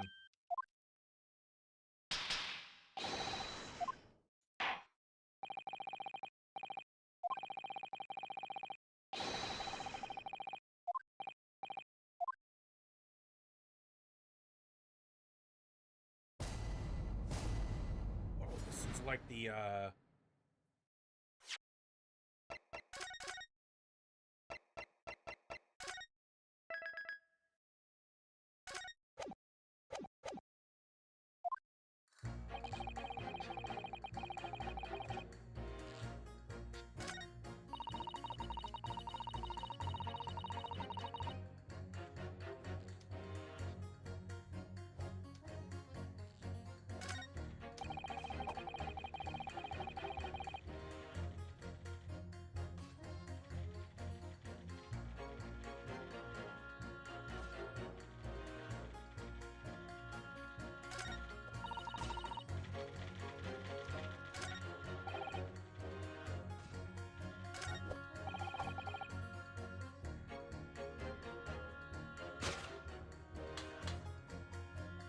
Objection! Yep. What?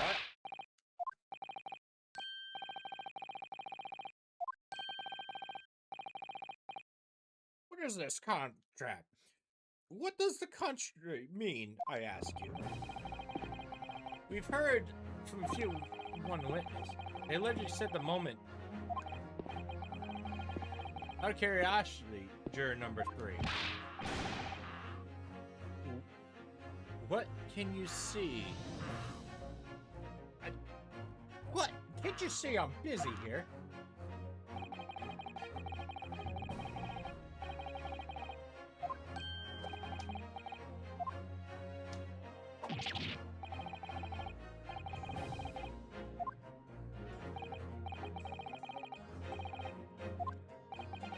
Now then, juror number 6.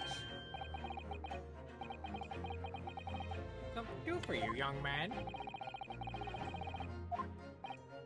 Oh, well, as far as I understand it, like this.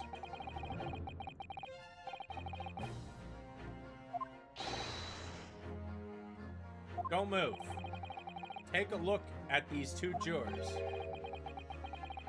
He's stuck without getting up, and he stabbed a man as he collapsed on the floor. Well, I'd never. They're stabbing in totally different directions. What? That's my stitches. What a muddle. This tells us there's a strong possibility one of these witnesses isn't telling the truth. Oh. Why would they lie? Because people lie! If the trial ends at this point, we may never find out. Ladies and gentlemen of the jury, can you rely? Can you really let that happen on good conscience? Lies, you're saying? Oh, dearest me. I can't abide people telling lies.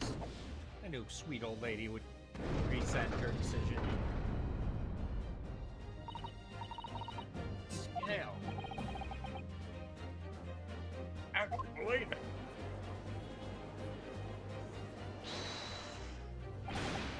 Wait! Now hear this, my fellow jurors. I warn you, you cannot listen to this man. Look at him. He's clearly some Eastern sorcerer.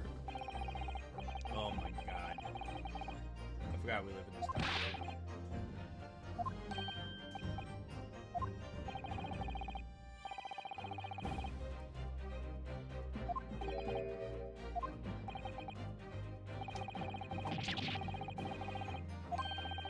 Because it's one stab.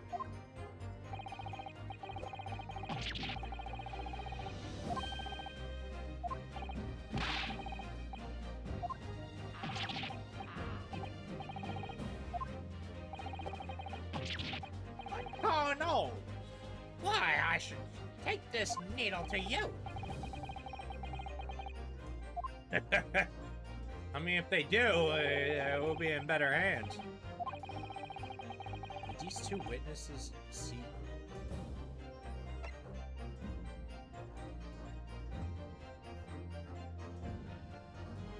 Nope. I have strong evidence that says that it was one hit.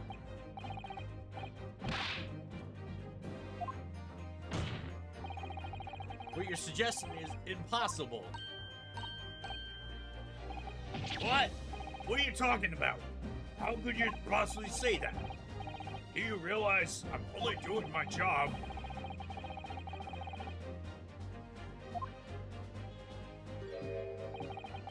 So where's your evidence, young man? This is what we want to see. Oh, I got your evidence right here.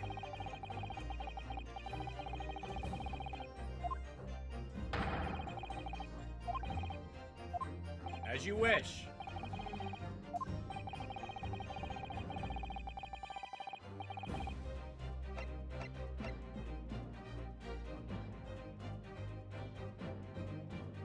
Take that!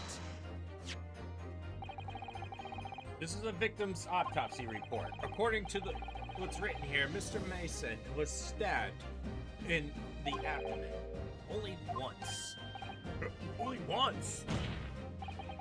It's quite simple. The victim was stabbed precisely one time. Which means those witnesses possibly couldn't have seen it two different times. Alright. I could see defeat.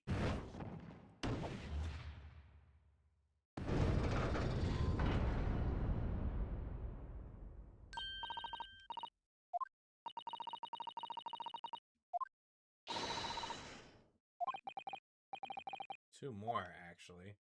There's something else bothering me about...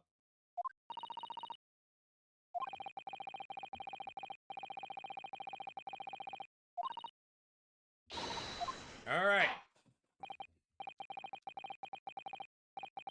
the base.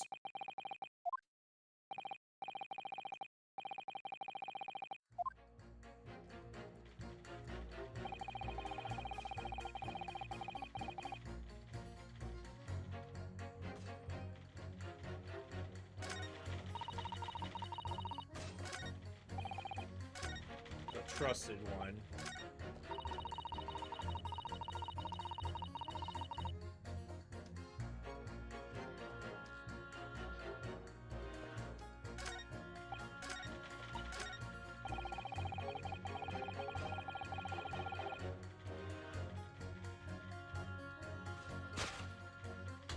We haven't raised our price above 4 pence. But guess what? I am good at math. Objection! Yep.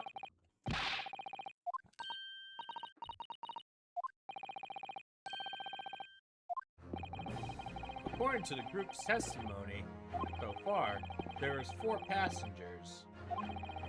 According to the coachman, he took 20 pence in his fare.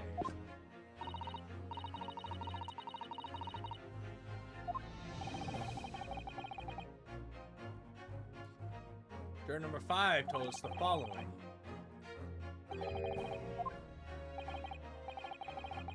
Yeah? But that doesn't add up. You know how to do your math, sir.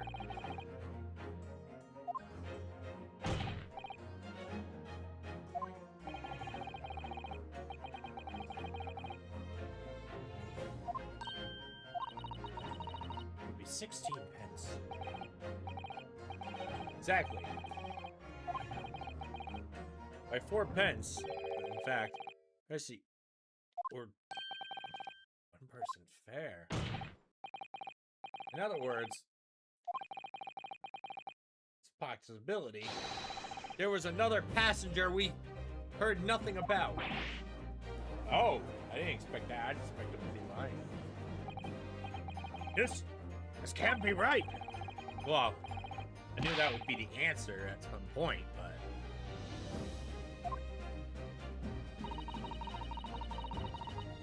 Here's your coach.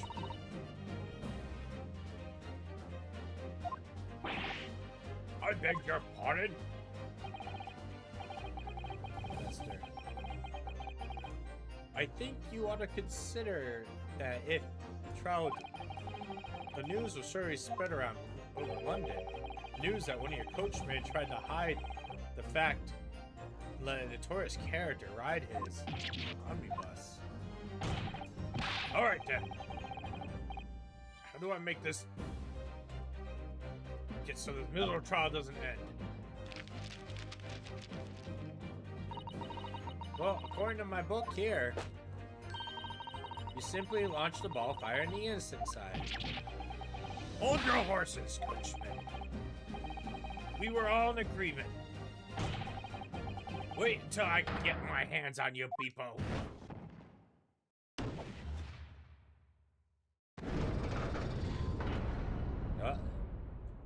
Sorry, this is very irritating. Beg your pardon, sir. I'm gonna do the same.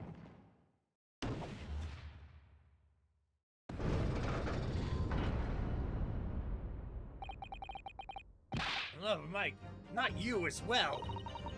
A penny can be a difference between a smile and a tear. I'm certain I can't put my trust into somebody who's... Oh, really? I, for one, think it's only proper that we heard from the witnesses. That means...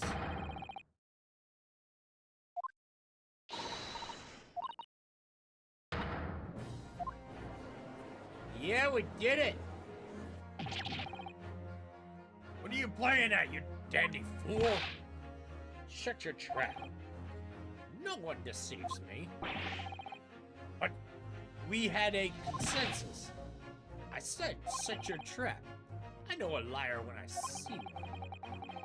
Even if the chap ever dares to cross the threshold of my shop. I take the razor-sharp blade. Oh my god.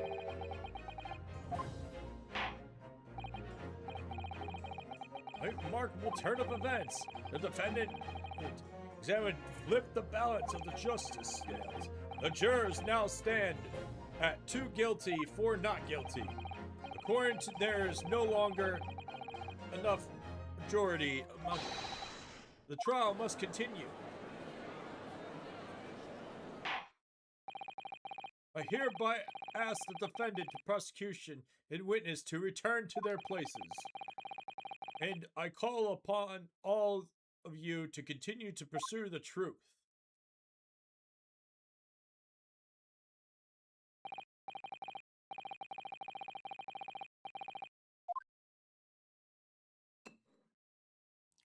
Well, we're getting a second cup.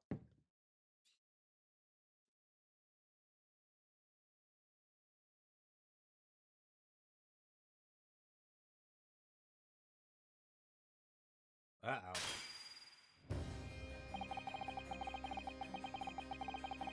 women scoured the rich aroma of the contents of this hollowed shaft. It seems to crush into dust. Please forgive my discourtesy. Why did you crush it? The antique tome, no doubt, said. Prosecution may not speak during the... So I honor a deadly silence and listen to the charade. It seems I overestimated the intelligence of the jury. Well, no matter. There's nothing so hard to prove in self-evident truth. I would see. No, I would. And why else would we grace the courtroom with our presence at all? So, let us proceed to the next round of battle. Bring forth the witnesses once more.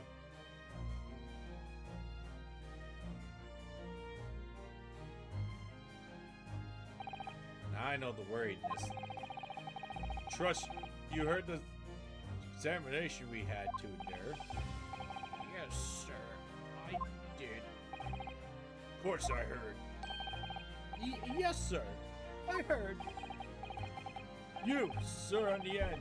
The coachman, I believe, Pipo. Yes, sir, my lord, sir. If it's been advised that in your previous testimony you were attempting to bail a fifth passenger, you will be found guilty of perjury. You are advised to bear that in mind. Oh. Now then, witness, I hereby call on you to testify before the court again. You will explain the various misgivings brought to our attention.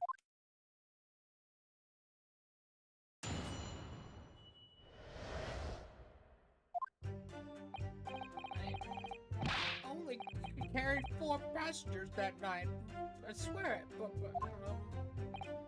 Well, I, for one, was told I had to pay 5 pence for the bus. he fiddled us on the fare, did he? And then I saw that blood-curdling sight as well. It's all so much. I tell you, I saw Miss Gelded stab that man. Everything I said before stands. Oh, yes. He stabbed him. Yes, he did. I think so, yes. You think so? Counsel, make sense of this for me. The phantom fifth passenger conjured into existence by Eastern Fen never existed. The confusion has arisen from the coachman's sly little... Beepo, explain yourself! Oh, terribly sorry, Guildmaster. The guild's fare is 4 pence across the board. You know that. I am to understand that you've been overcharging the passengers by a penny a fare. It's so cold, and last run of the day, half empty.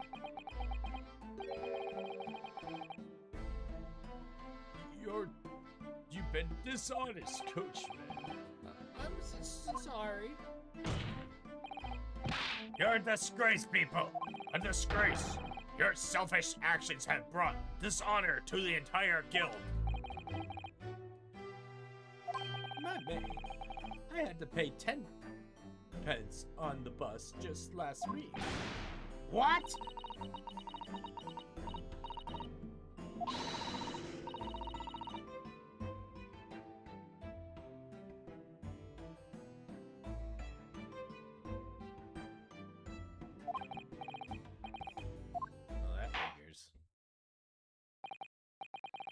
It would appear that one already been explained. So, because your cross. Bleh.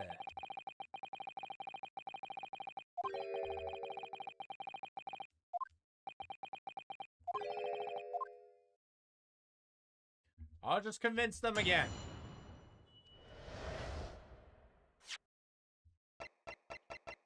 We've done a good job so far.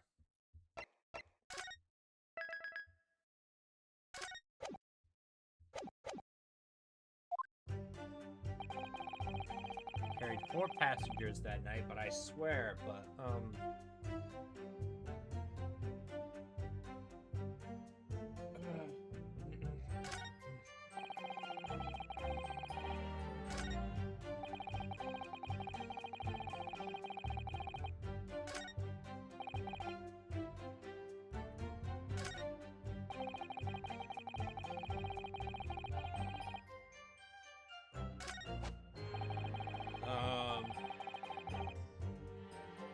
shivering even more.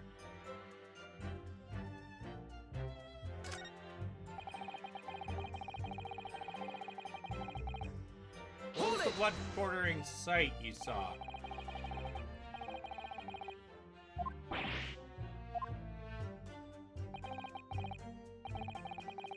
No one should have to witness the honor. Well, not exactly, sir.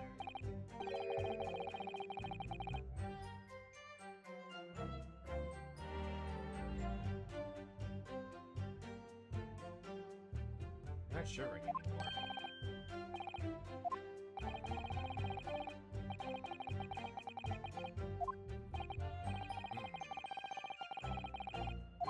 I can use that.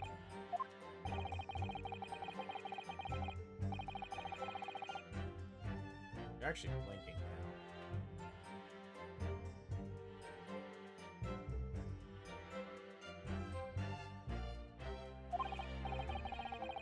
When I saw the horrible blade poking out from his belly, it was covered in blood.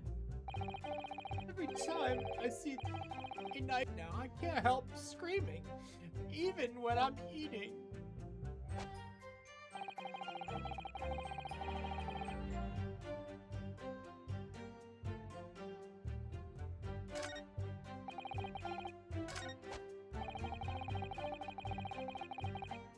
Hold it! So you saw the defendant stabbing Mr. That's what I said, isn't it?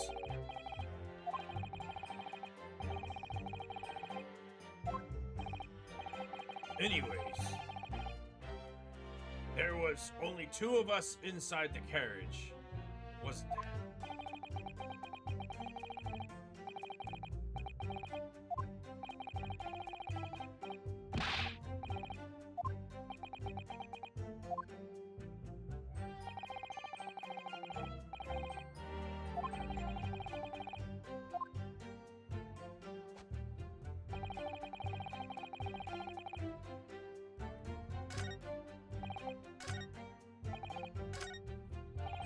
Oh no, that's just his normal look. Okay.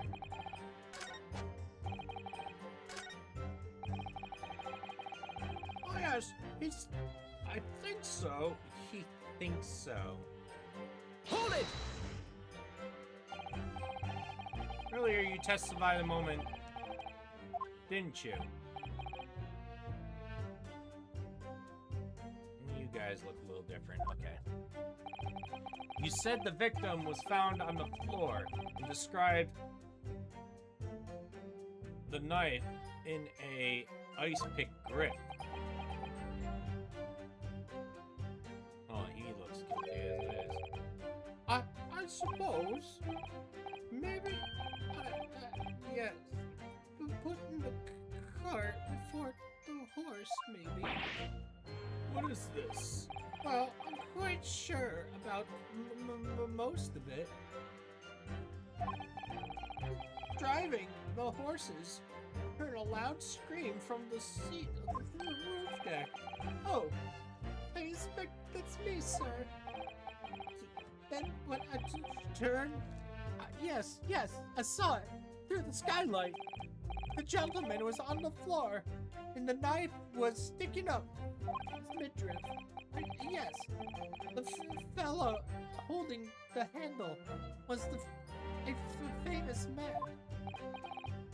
In short, you didn't see the moment that the victim was stabbed at all. And he lied again. Oh! Oh, that's just all same right now.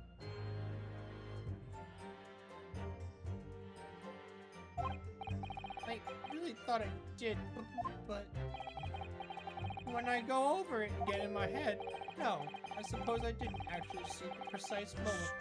Truth! Oh, hi! Excuse me. What's wrong? Do you have something to say, Mr. Fairplay? Now you listen to me. I know what you're thinking. He didn't really see the exact moment the fella was stabbed. What are the chances of that? Eh? What are you at?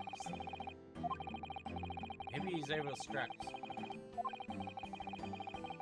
See the exact moment?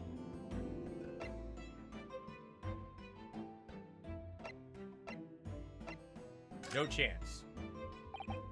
Well, it's a little hard to believe that certainly, unless you spend your time peeping through the skylight. Maybe.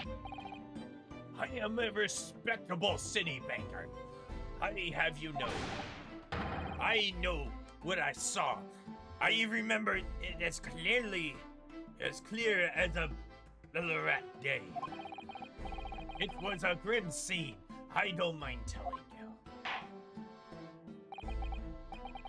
Thank you, Mr. Fairplay. Oh, excuse me. I'm getting a little hot under the collar, my lord. Would you please say what you saw? Oh, I'll do that. I'll tell you how grim it was. Don't you think I'd forget the sight of a blood-soaked hand? A blood-soaked hand, you say? Objection! Blood-soaked hands? Well, I admit they were soaked. Might be lying on a little thick, but... Anyways, there's blood all over them. Well, I'm very sorry to disagree with you. What? Here are the gloves worn by the defendant, Mr. Gilded, on the night of the in question. Oh, yes, right. There's certainly sizable dark color stain on it, but as you surely can see, it's only on the right hand of the glove. You probably don't want to eat that. In short, Mr. Fairplay, your testimony is inconsistent. No, this can't be right. So you're a liar here, then. That's right. You were quite clear about it. You said, with both hands.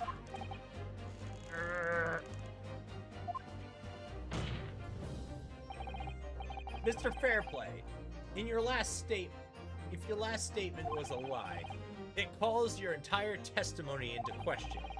You say you saw the very moment the victim was stabbed, but in reality, truth. Well, Objection! It was a simple mistake. You can't justify the accused of a man lying. It was in both hands. It was only one, but the fact still remains. The victim's blood was the curse. Objection! No, Mr. Fairplay. Category stated he saw the blood all over the hands, which means there's a strong possibility the witness is deliberately trying to mislead the court. Why? I'm a city banker, for pity's sakes. My wood should be the goat's standard. I'm a gentleman, not some gutter snipe. Understand member of society. He's claiming to have no reason to lie, but if that's the case, maybe we have some evidence to explain. It could turn the tide of this trial completely.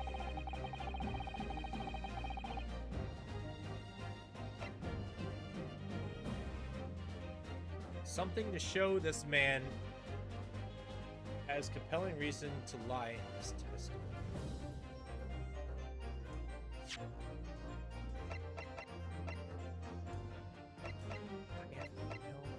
I didn't never look at this book though.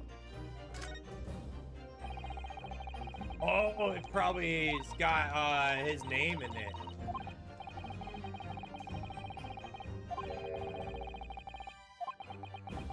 He's in debt.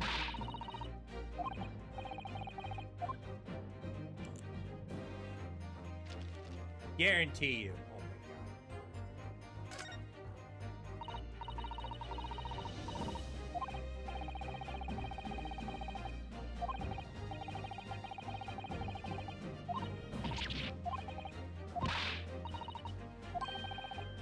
Bruce Fairplay. Oh.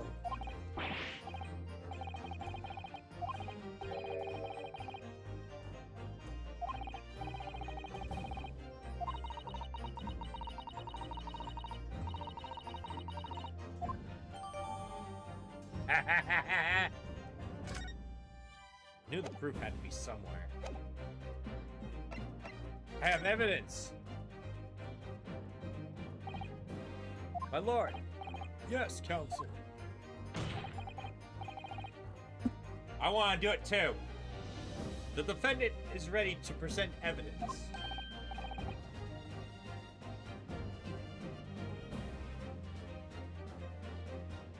You sure? Yes, the evidence clearly demonstrates why Mr. Fairplay had reasons to lie.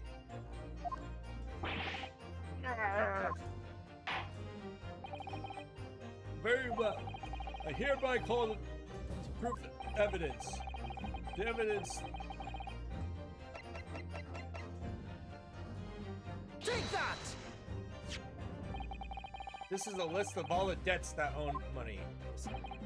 Yes. A list of innocent victims crippled by extortion. The point is, among the names of the debtors in your name is Bruce Fairplay. What? Mr. Fairplay, are you currently in debt financially to the cursed? No, well, it's barely worth being called dead. According to the ledger, you owe 20 guinea. Not in a considerable amount of money, would you say? Well, what is it? I suppose Mr. McGilded were to be found guilty of murder, what would become of your debt in that case? The document states the loan agreement is forged between the two individual parties. Therefore, the creditor, the defendant here, sentenced to capital punishment. The outstanding debt which would be owed to him would be annulled. They would cease to exist. Mr. Fairplay, is that not the case you claimed your testimony? Devious attempt to annul your debt by 20.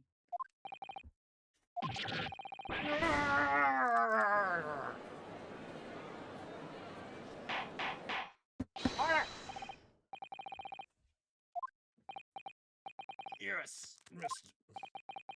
Let me ask you again. And be aware that your answer may have most serious implications upon your future, sir. Did you or did you not see the precise moment in time at which the defense is...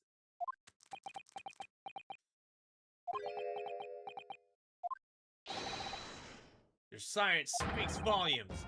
You did not tell the truth in your testimony. All right. Perhaps I didn't overstate the truth in a pinch. A pinch? But it makes no difference. Definitely see blood on McDowell's hands. Both. Objection! And yet only one of the defendant's gloves, which are here as evidence, is stained. You keep saying. I wonder if I'm allowed to speak, sir. Go ahead. Well, one thing. I think I remember seeing myself as it happened. Seeing what? The blood. On the assailant's hands. I think, yes. I'm almost sure it was on both hands, not just one. What?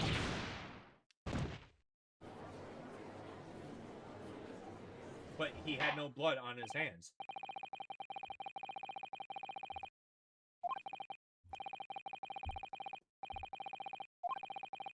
Do I make myself perfectly clear? Yes.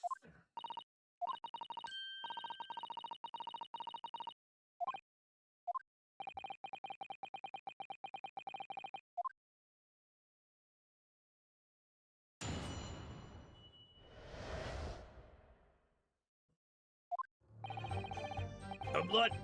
There was blood on both hands. The assailant. I sincerely and distinctly remember that. However, I suppose you might say I didn't see the exact moment. I remember seeing the knife, and I remember seeing the attacker's hands with the blood on them. I didn't actually see anything myself. No, until I heard the scream. Anyways, the fact remains, there can't have been anyone else inside the carriage. Or we would all have seen.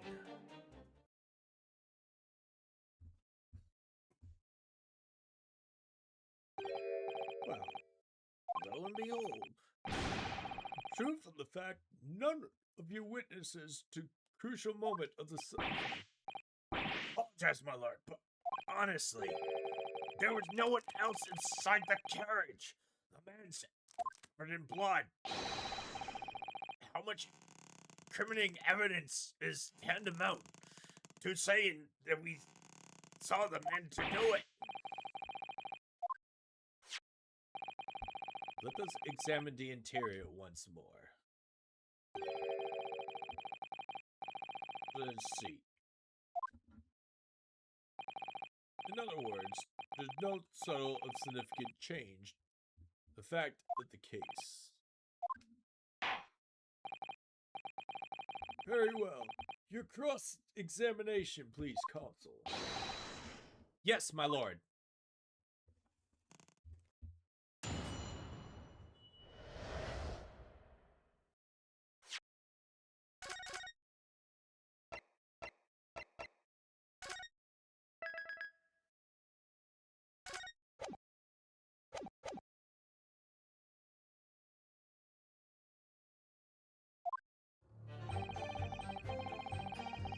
There was blood on his hand.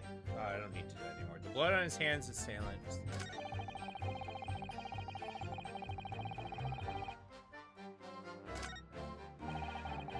We're seeing the knife.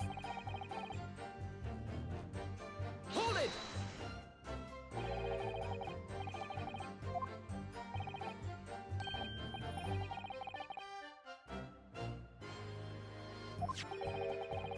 Only Mr. guidance gloves. Has any significant... That's right. Thing is, I remember when I looked down, I saw Mr. Gill sitting beside the pillow. I couldn't believe he was wearing any gloves, sir. He wasn't wearing any gloves? That's correct, sir. I saw the blood on both his bare hands quite clearly.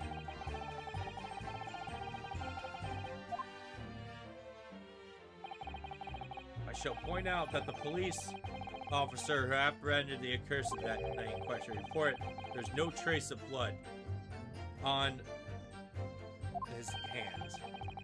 There wasn't any blood. Well, thanks for helping me. I wasn't expecting that.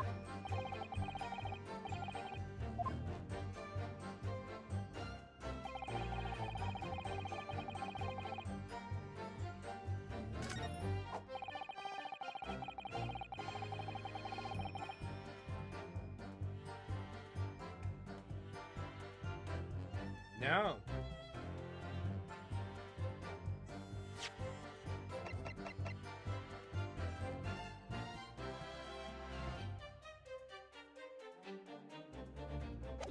I don't have things Hold to it! get.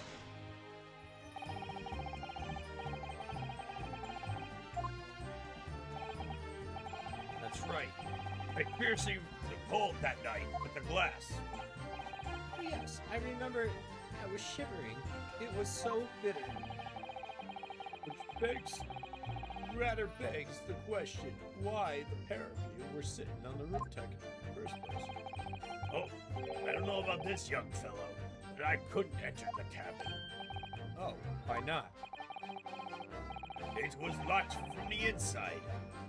I tried knocking, but no one opened the door.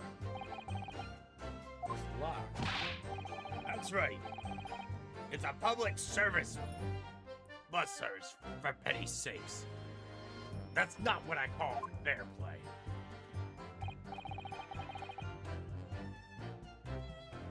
Yes, I had the exact same experience.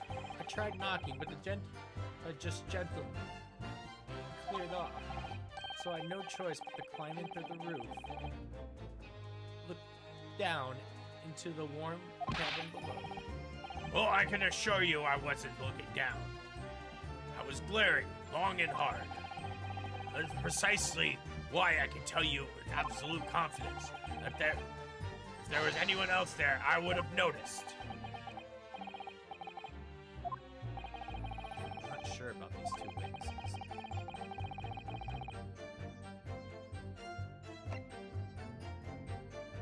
Nope. Allow me to confirm one thing, Mr. Fairplay. Because I just looked down and you could only see the front too. You couldn't see the back seat. They're both in different seats too. That's right, yes. In that case, there's a portion of the interior that would have been out of your sight. What? My God! Really? Obviously, the stage. We can't say for sure. But possibly cannot be denied. Time of the incident. There could only been another passenger enclosed in the ominous cage. Objection!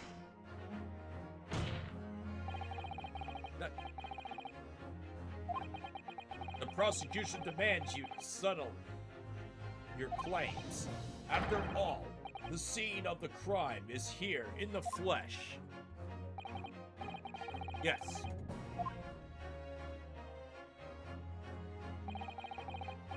The area across. Where exactly is Omnis?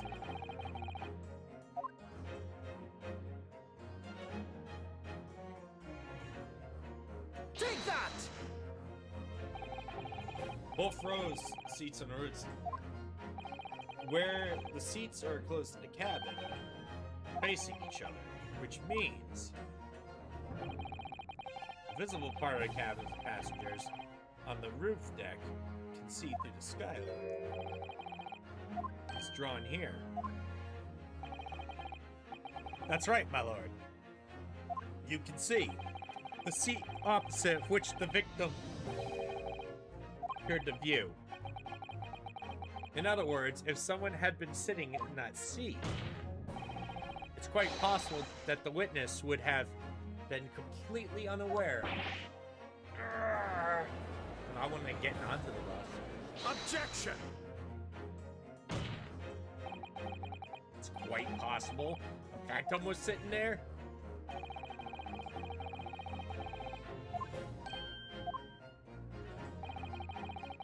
I concur with the prosecution rejoined. In a British court of law, I can't entertain the conjure counsel. This is unless you're able to put a name to this mysterious passenger who eludes you.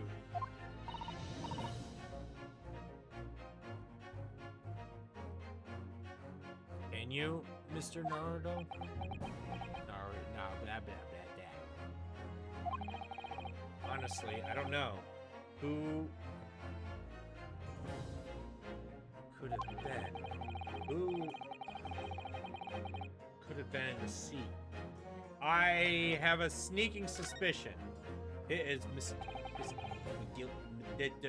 Gilder.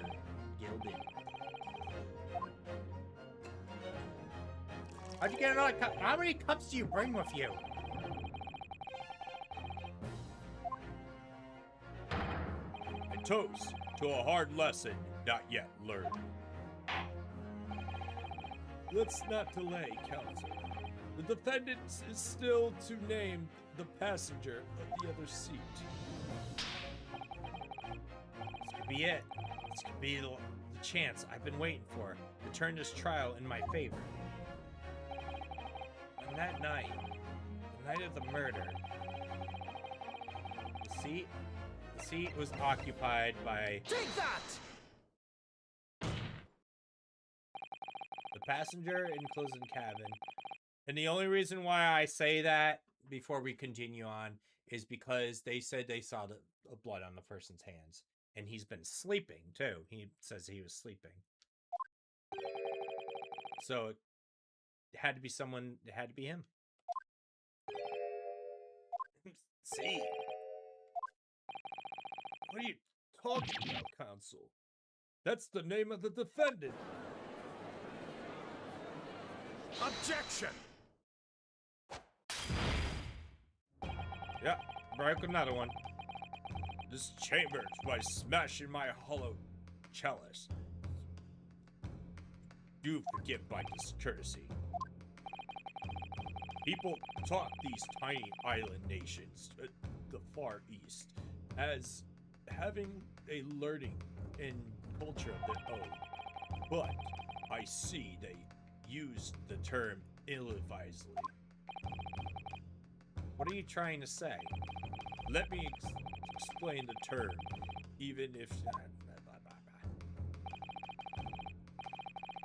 The bloody scene unfolded. The victim and his assailant were sitting side by side. Multiple witnesses attest to that fact. It's the very premise on which this case Objection, Bill. But that premise may be wrong. What? If the victim really was sitting beside Mr. McGilded, it creates an inconsistency that can't be reconciled in any way. What inconsistency, counsel? The defendant's gloves, my lord. Both witnesses made the same testimony. They claim that there was blood on both hands of the person sitting next to the victim. Objection! Yet we know the truth to be otherwise. The gloves bear a Objection! The point is, even in the face of the irrefutable evidence, Both witnesses maintain their stance.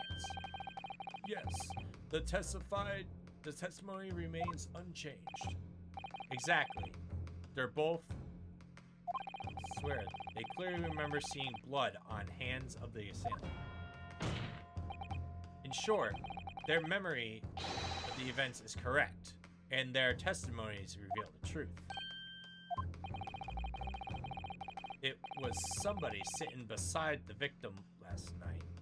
A third party we have yet to identify. The victim's blood was on the passenger's hands, and both of them... Objection! Didn't see the exclamation point. And who was this third party? Obviously, the true culprit. Extraordinary.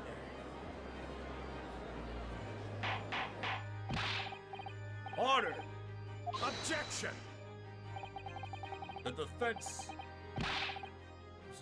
is just that. Nothing than conjecture. The witness has clearly stated that they saw the occurrence. But when they elaborated on his testimony, Mr. Fairprice said the two of them were wearing hats, and I couldn't exactly make out their faces. Yes. The top of their heads were obscured by the roof. We could clearly see the rest of them. Yes, that's right. Both gentlemen were most certainly hatted. Hatters do tend to note such things. Oh, us hat makers are really keen on knowing when people are wearing hats. I'm afraid I don't remember.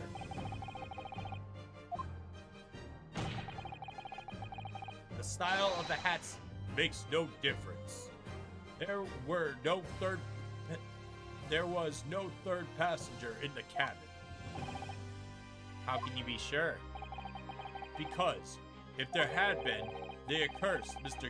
Gilden would undoubtedly have offered to dispose that fact. Not if he was sleeping. Unless, that is, you are proposing even more preposterous explanations. The accursed failed to even notice the presence of the true culprit in the very cabin in which he traveled. Because he was sleeping like a baby.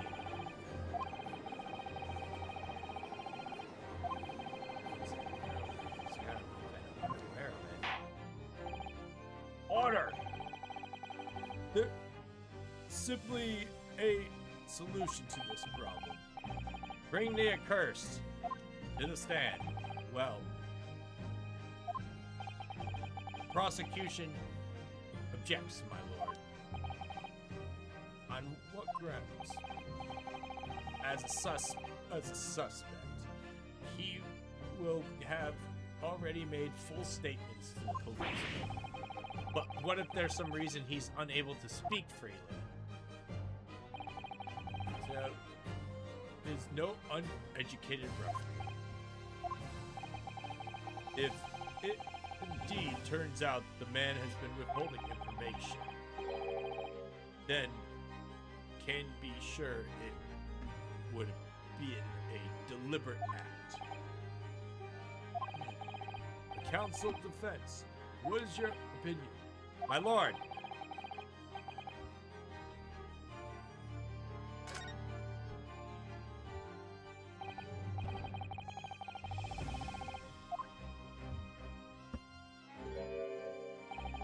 the defense would like to call Mr. Guided to the stand. Like to hear the opinion of the juries. Oh, yes. I need a little more time to consider this. If you ask me, we should hear what he has to say.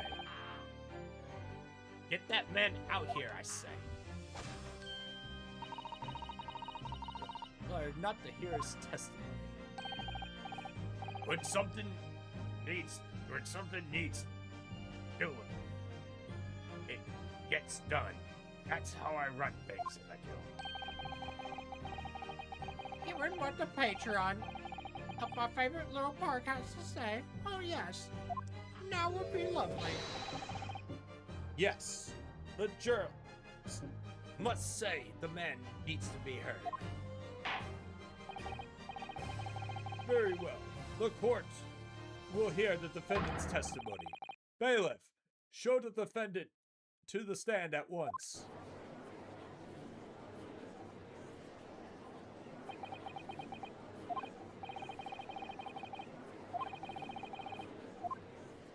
We made good headway here.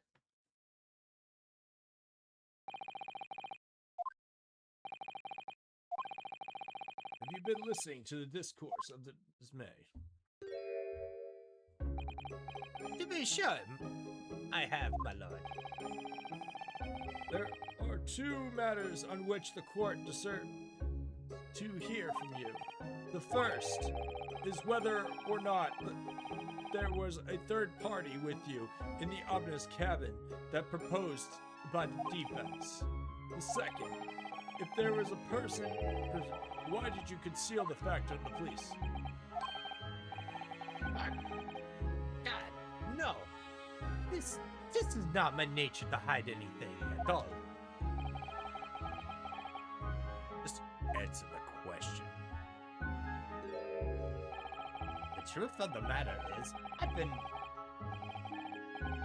desperate about this all along. Do I tell yous all, or keep my mouth shut? Are you kidding me? Fine. The fella representing me is absolutely right. In the carriage on the night,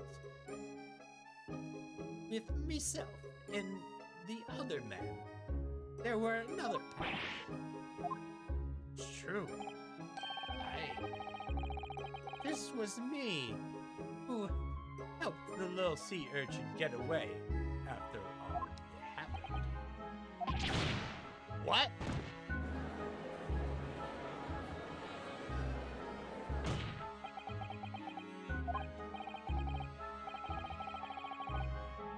No convenient excuse can save you now. I'm truly sorry, so I am, Lord Von Sips. But I'm sure you'd be wanting to know what I said nothing when I was taken by the police. You'd be having a very good reason, I assure you. Which was, well, the little child was just in the wrong place at the wrong time. And not in any way involved, you see. What? The police have known there was a wee little one in there. They were sure she done it.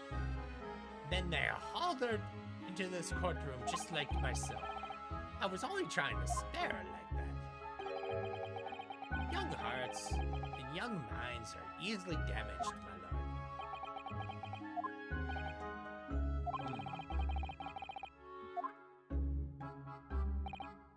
Yet, I do not know. Don't know. Well, the wee thing just happened to be in the carriage last night. I never saw her before. Objection! We have absolutely no reason to believe this, man. The prosecution calls for the witness statements to be disregarded by the court. You know, you wouldn't be surprised if the urchin isn't here in this courtroom as we speak, listening to the proceedings. What? Bang!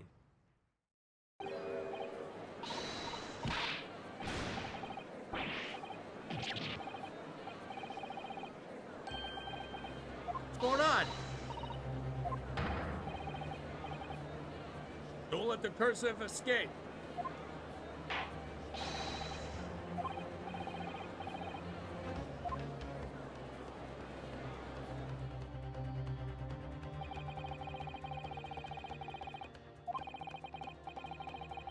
Stumbled over one another, desperately fleeing from the chambers. No idea what was happening. As we know, for the last time being. Oh my god, these stories end up getting like stuff happens that totally shock me. Though I wasn't.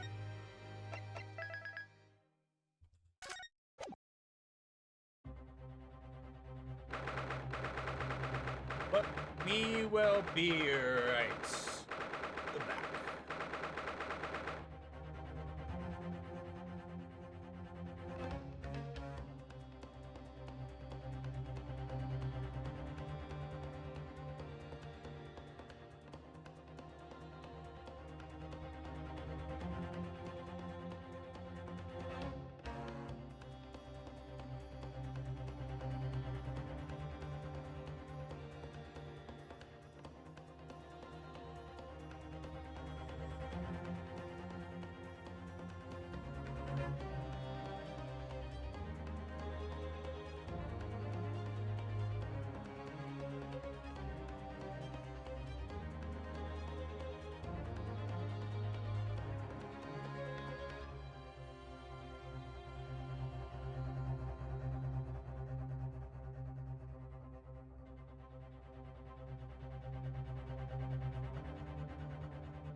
Alright, I need to get some water going.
I'm almost done. I'm filling up some water.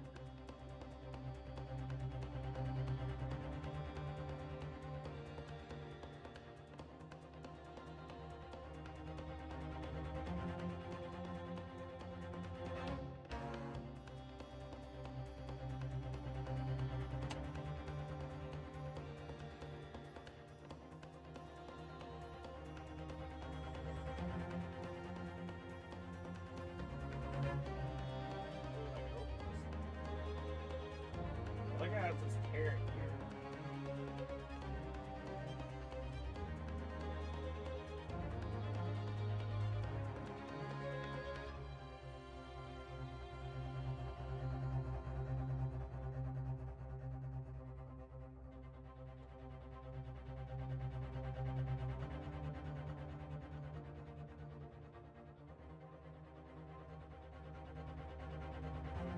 All right.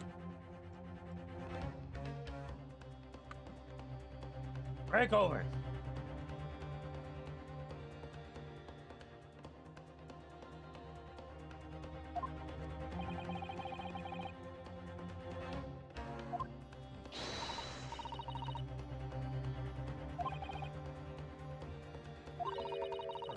was told to devise a form of smoke grenade.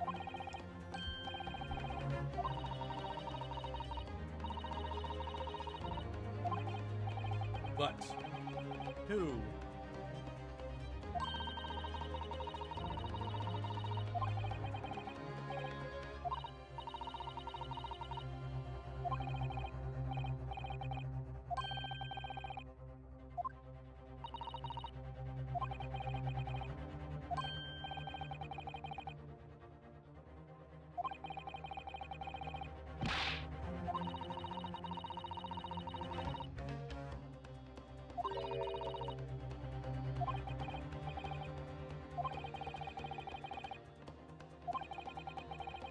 She's taking a huge risk.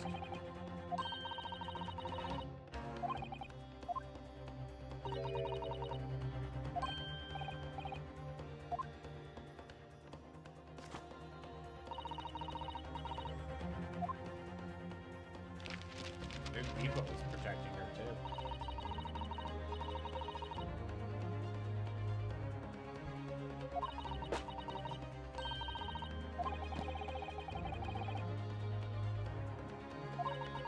Luggage. She's right. That's strange. Recommence in 5 minutes. Oh, thank you, officer. Straight away. Well, whoever she is.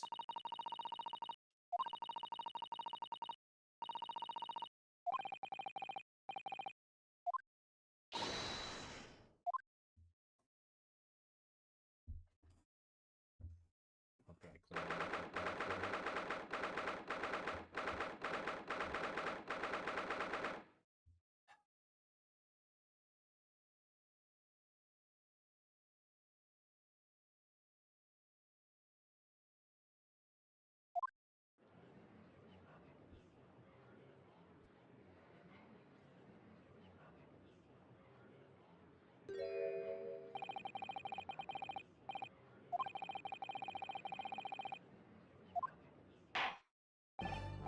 Well, after this vet recess.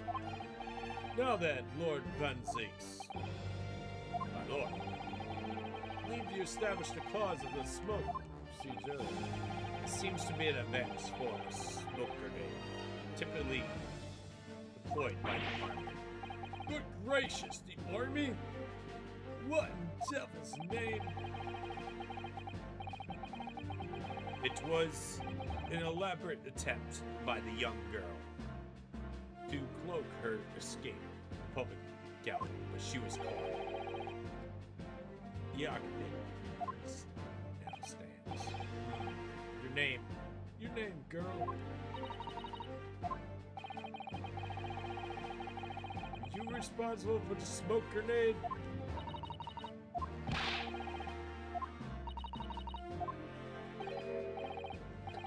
I may, my lord. Yes, Mr. Gilden. I think I ought to explain here. We little lass here in the first place, and why she tried to bug you like that. This all tied up with the events of last night, so it is. Very well. Give your testimony.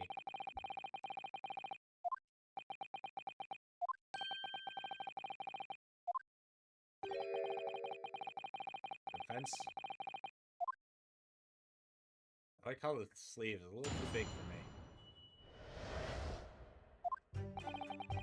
And the nights in question, I took the back seats in the omnibus and promptly nodded off. Then a loud thud and a wee scream woke me from the fair start. There, a fella collapsed on the floor at my feet, so I sat him up on across from me. I turned to find out where the scream had come from, and bless my soul, what did I find? There was a child curled up in a ball, hiding her wee self away.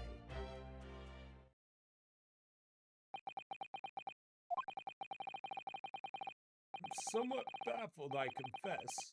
But from what I gathered on what you questioned, the young girl was riding the omnibus, correct? This was, as defense counsel said, this lass was the 5th passenger, my lord.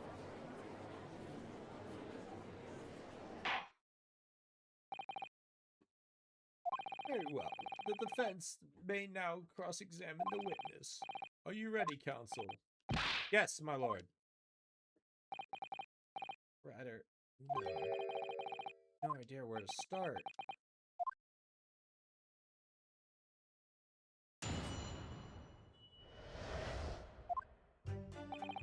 Oh, forgot that. I want to go through all that again.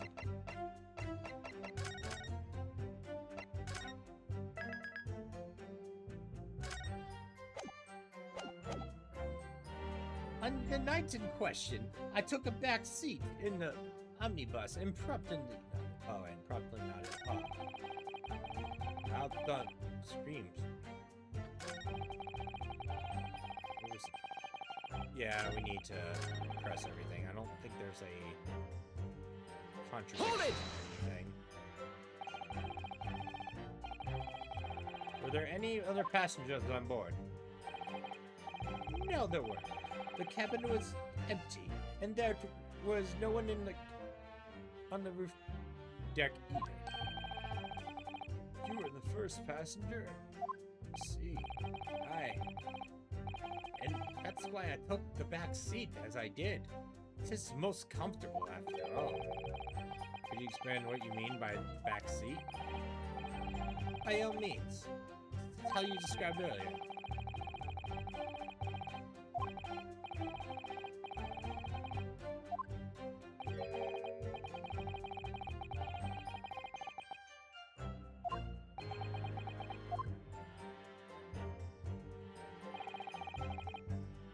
Hold it!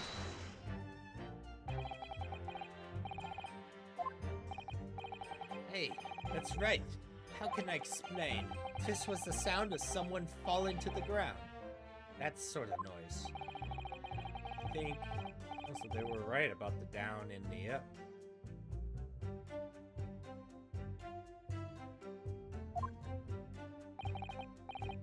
Well, you'll remember I was asleep at the time, so I wouldn't say.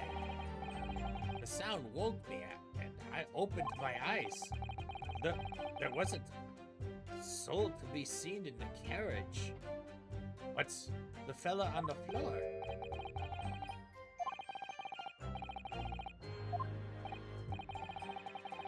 On the seat.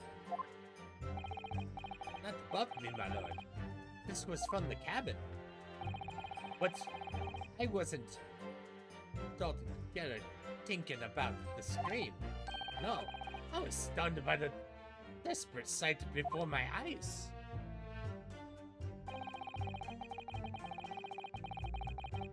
Hold it!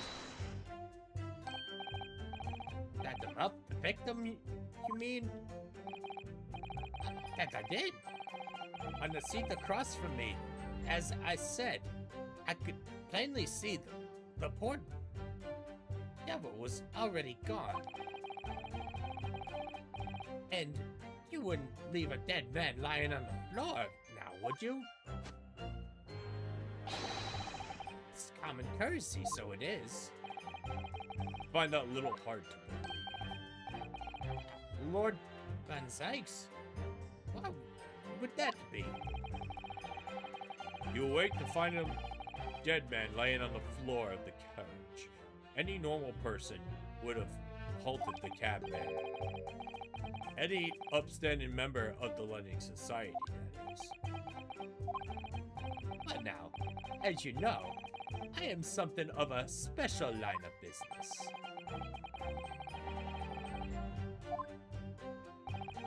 Unfortunately, my lord, not everyone is thankful for the help I offer, and would even see me dead.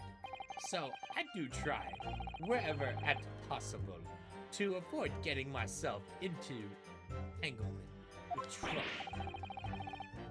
Are you suggesting that you were going to leave man there? Heavens, no! I was only intended to report it, so I was. Only I had the mind to find out the whys and wherefore first. Whys and wherefore? Right you are. Some of the details I wanted to understand before anyone got to meddle in. The wee scream I heard, for example. Wouldn't your good self do the same?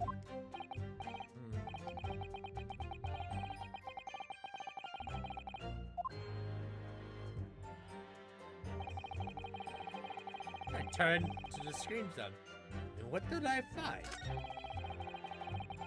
The child. Hold it!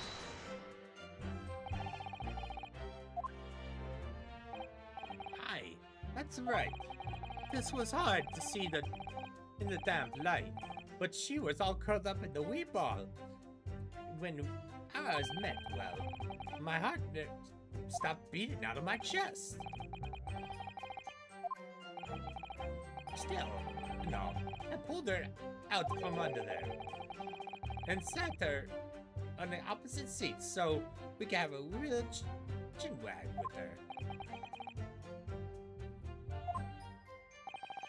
That's alright. I just next to the... That's right. Just next to the dead gentleman right there. You sat the young girl next to the corpse? Well, I'm sure I mentioned the gentleman in my position can do all the authors of in mortal danger. So, I needed to find out who this urchin was, you see. The girl with the duck. Screams. Hey fella. Assuming the screams were... Right you are again, I would say, sir. Looking down through the skylight, he must have seen the young girl and the gentleman with the knife in his belly. In other words, the previous witnesses did not, in fact, see you. Why they believe the young girl? Aye, my lord. I was, as everyone understands now, sat in the back of the carriage out of sight.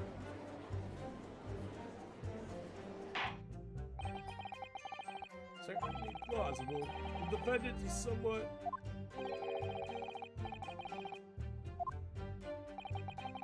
After all, of course, with the screams of a gentleman over us, the driver realized something was wrong and pulled up the horses.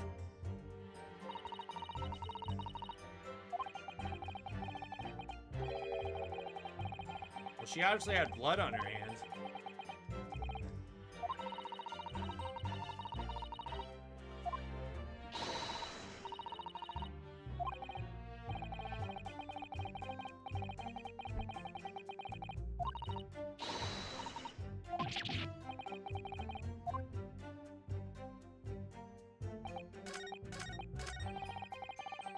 Hold it!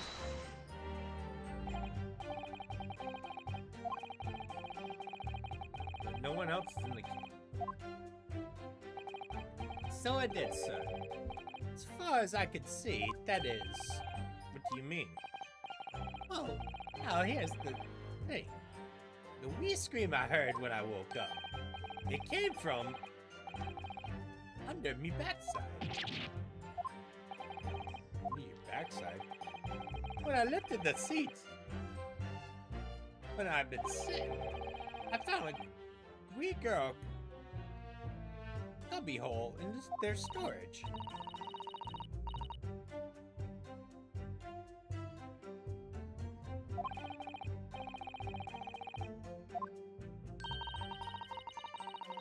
But I did look through it.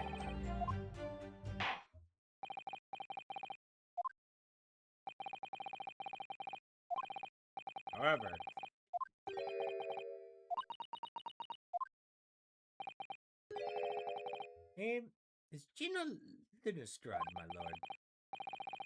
She's a dancer. Earns her crust among large crowds, relieving people of their purses, which is commonly called a pickpocket.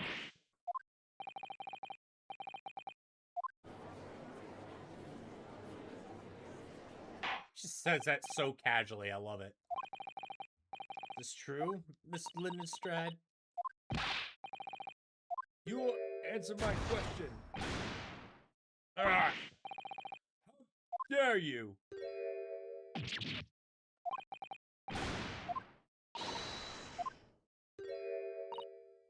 In your eyes. I'm over here. Oh. I know what you're thinking. Grown-ups are all the same. This dirty little, you say, slipped up and got her car job. Backed herself in the corner, and she knifed the dent. Go on. Wait, is this them?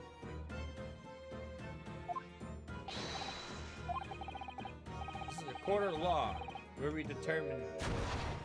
Ah!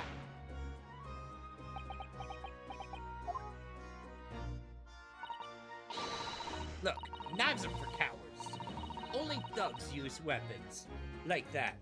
I had no need for what I do with these fingers.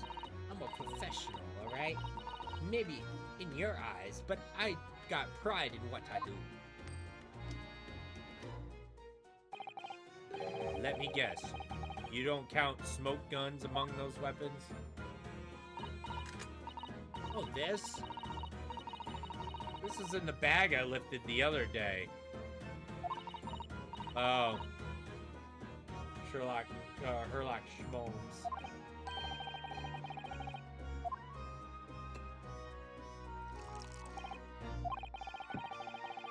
Admit, you were riding the omnibus. That is a question.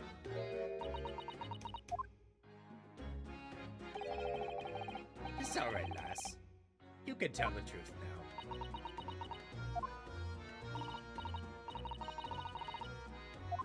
The Irishman says, "Oh man, I'm doing a good voice for him, I think." The court accepts this girl. According to young lady, we will now be hearing your testimony, if you please.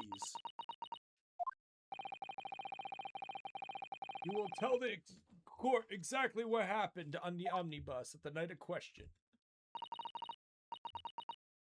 All right, if I have to.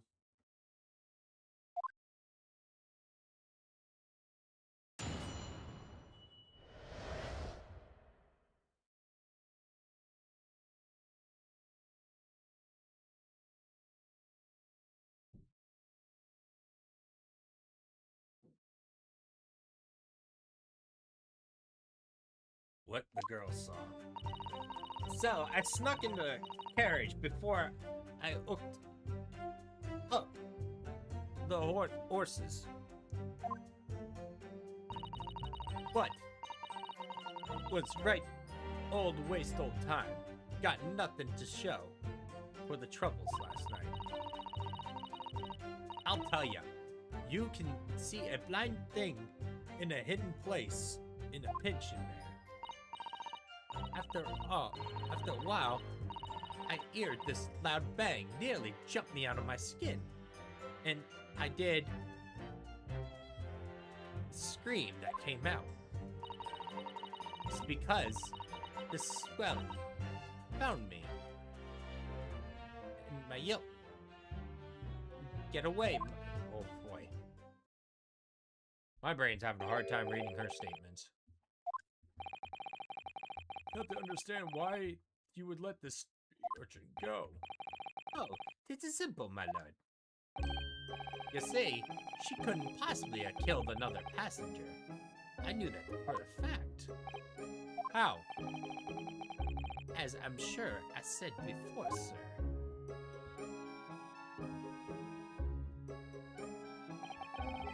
I was sitting right on top place where she has hidden herself. I think the demonstration is called for. This is where I sat last night, in the cubbyhole, in which you have spoken. It's underneath the seat, I presume. Yes, it does appear large enough for... Aye, but of course, the wee lass was stuck in there. Because I parked myself in the seat. So you see, that's why I let the lass bolt. I knew if the police had found her, they'd automatically assume she'd done it. But I couldn't live with myself. The young girl's life was ruined. No.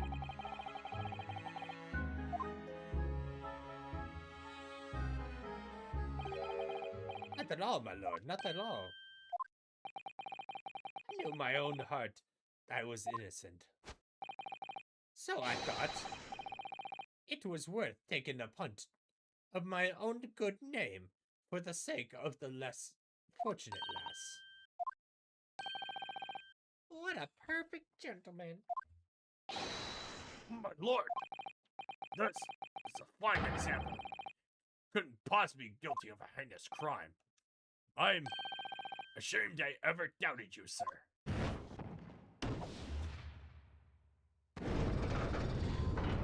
Yeah.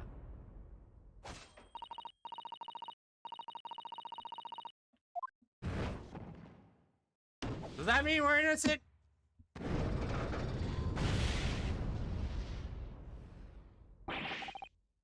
Saints alive! The 6 members of the jury council in their leaning.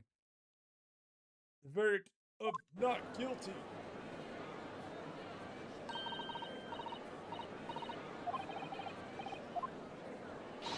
We didn't even come to a conclusion yet, so he's gonna do the same we did.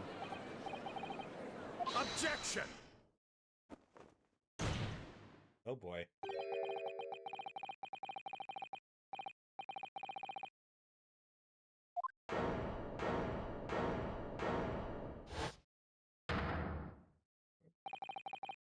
This is really an example of the one monument flaw in British justice.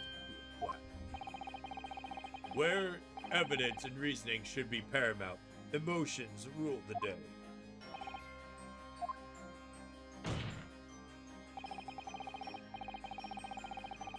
Give us a clear insight in his true nature. What do you mean?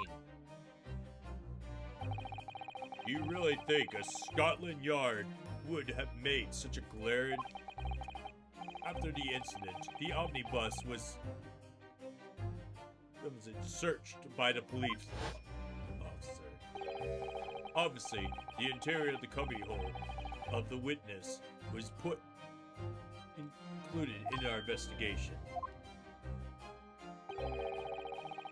After the compartment under the posterior seat was full coachman's belongings, to notice the black and white ear police report. The evidence has been tampered with. In order to collaborate with Mr. McGilden's story, someone has unlawfully removed everything from under the seat.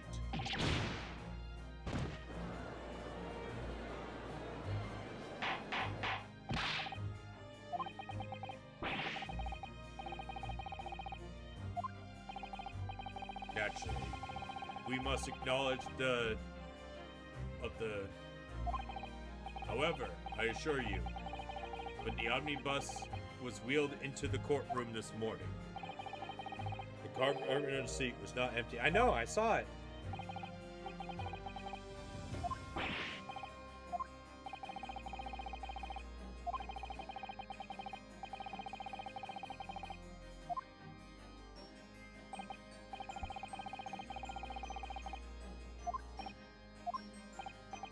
Oh, to be sure, The young lady will be clear this up in a jiffy. Go ahead. You tell the court now.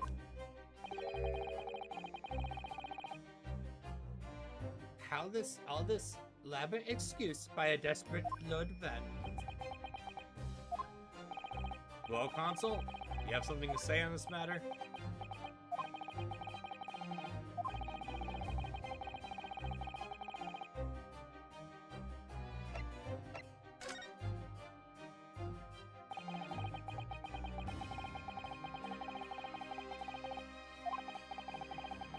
I remember, at least. When I first examined the compartment, I'm fairly certain there was a number of articles inside.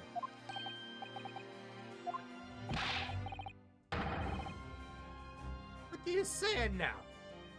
I thought you were on my side here.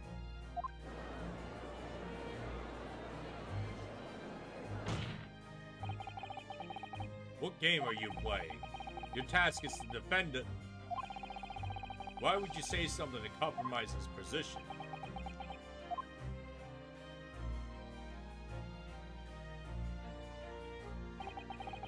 As advocate for the defense in this trial, I confess, still not entirely sure where I stand. But it seems to me that I should state the facts I do know as clearly and honest as possible. Interesting. This is pleasant, fella. I'm simply telling the truth, monsieur. Don't forget you're supposed to be representing my best interests here, kid. Now then. A fella's memories is a curious thing, and not altogether reliable. No court should consider the facts. The cubby hole under the seat is as empty as the devil's heart, so it is. Do you think perhaps it would be your best interest to now admit that you might have been mistaken?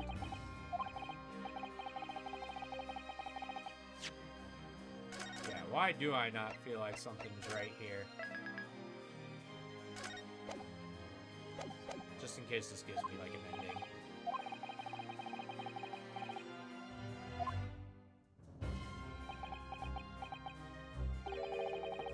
Comet was designed to house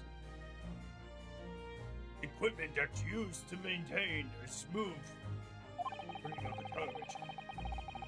The Guild's rule states the omnibus should properly and fully equip it at all times. So it certainly wouldn't have been empty the night in question. People isn't that responsible. Moneylender lending fleecer. Pickpocket versus life. Oh, look what I done. I can't believe I was nearly taken in. The stinking rich are always stinkers. Here we go again.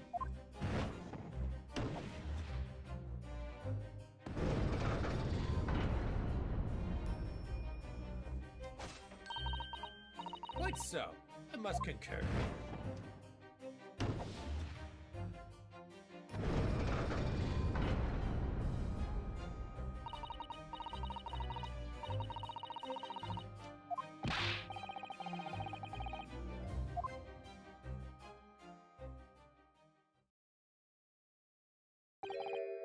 My lord, I must... Scales of justice, clearly the verdict of the not guilty at this time would be wholly inappropriate. Thank you, Consul.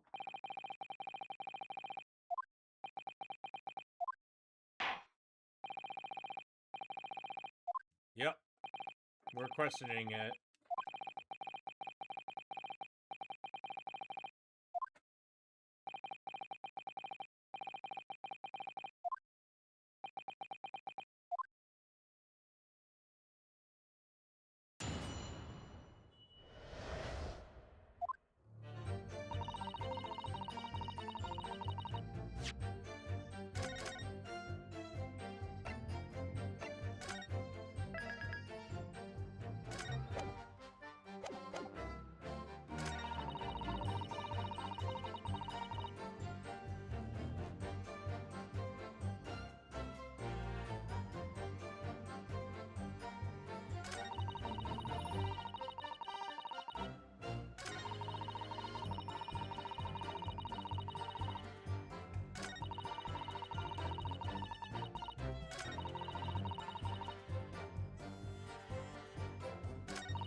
What's the point of spending...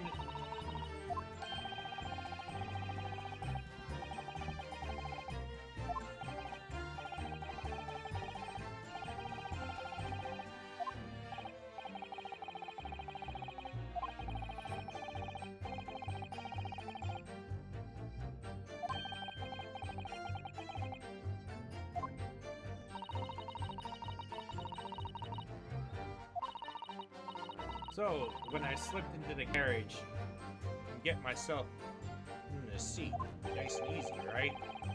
But your hiding resource is compromised. Full of equipment for the coach, no?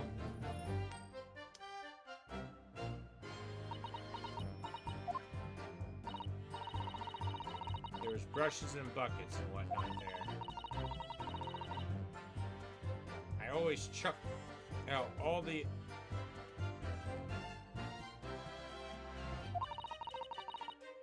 No one ever seems to bother much. And yet, according to the file reports the police officer, the first to arrive to the scene, the compartment was full of... Well, I don't know nothing about that. Like I said, I moved all the stuff out.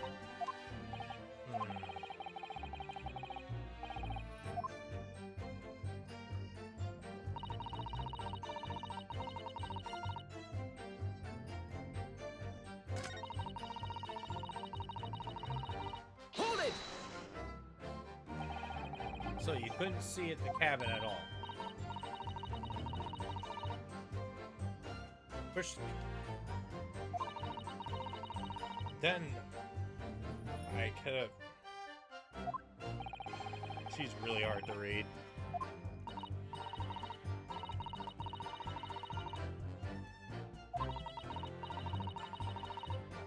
The passenger plants themselves on the opposite side. That night, the Irishman spent the whole journey right over me.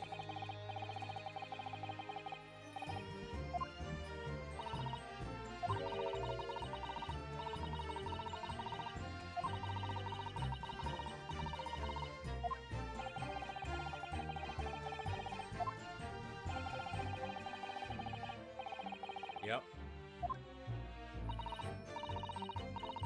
I was a bit scared, but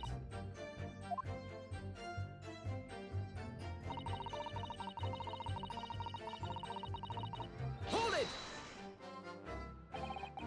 when you say a loud bang, do you mean the noise of someone falling on the floor?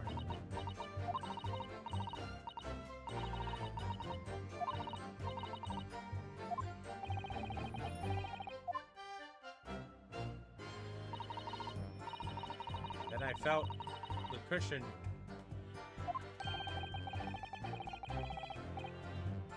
got up to help the victim. Or not.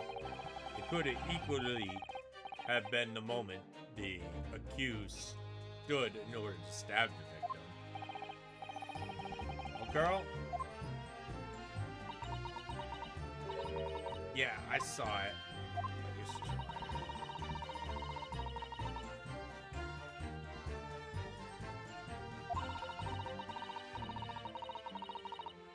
The Irishman was sitting up, guy, falling on the floor on the opposite side. Yep. Then, the fella suddenly turns and looks at me. Sunk back down again, but it was too late.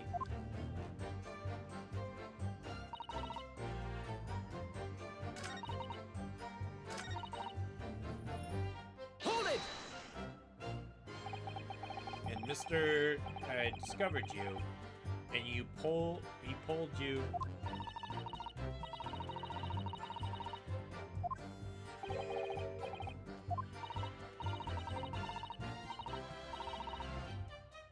He was still bleeding.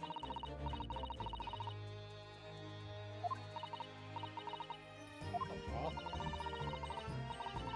Got covered in blood. Blood, that must be the rooftop the passenger saw.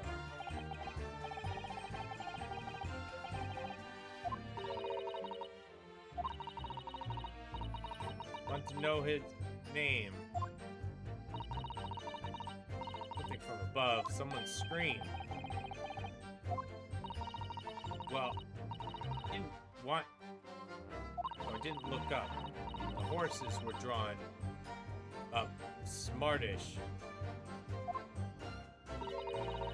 Get the bag under the seat, and I'll see you can get away later.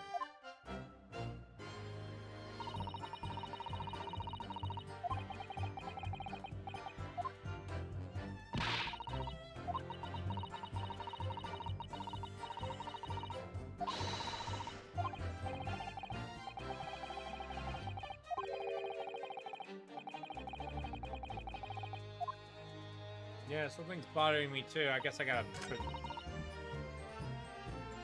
Hold it!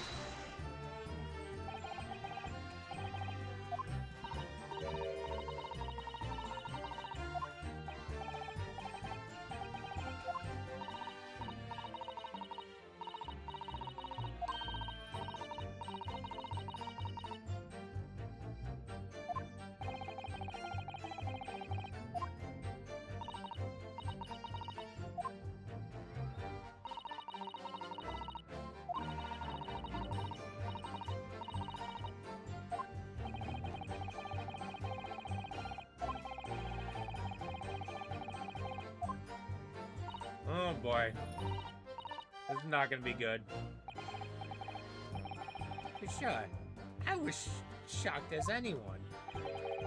You don't expect to lift the cushion you've been sat on and find a child now, do you?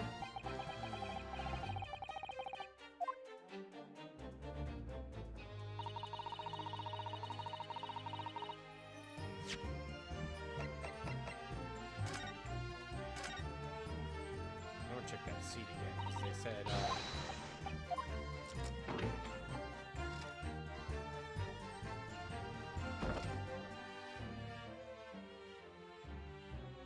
so...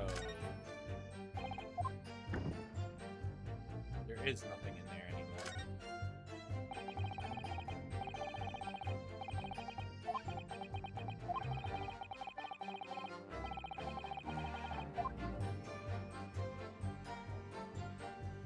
Wait, I don't remember there being blood on the floor either.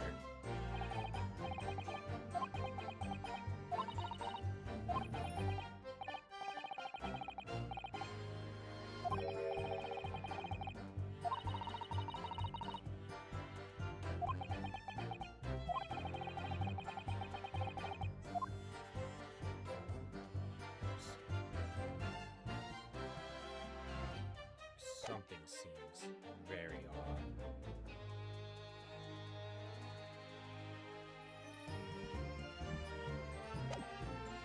I think I checked that carriage again.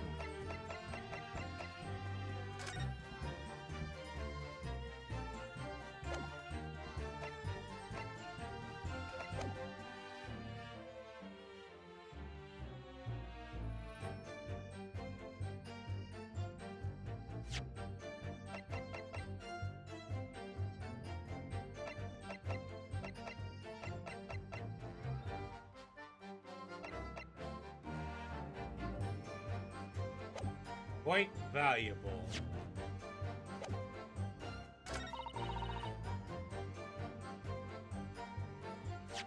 I'm gonna try it. Objection! I failed on that one.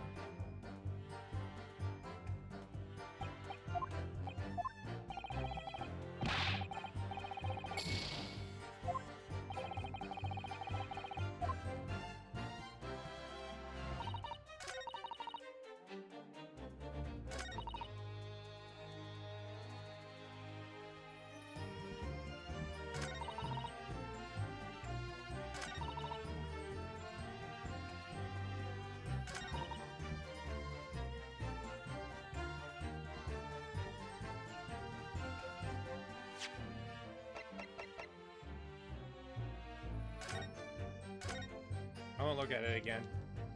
I want to see that. I didn't see for sure if she can't see anything out of there.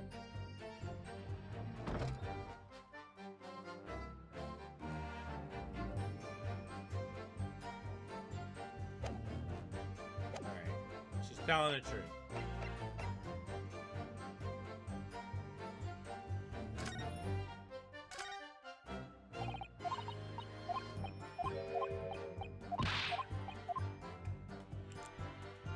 want to see if there's anybody else's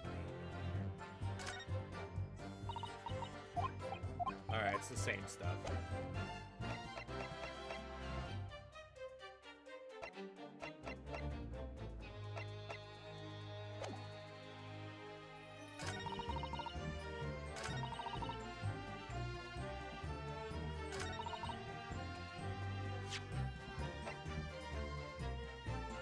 Wait a minute.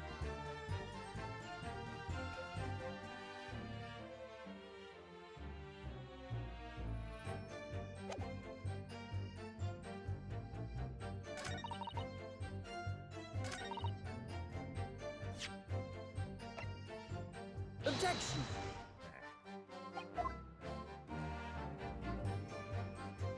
I thought it fell over and then the knife went forward in.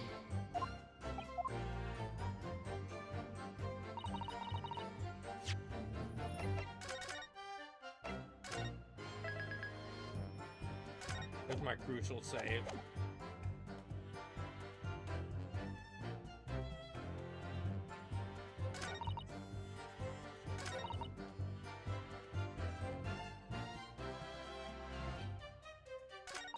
Oh, did I put it in the wrong spot? I think I did. Objection!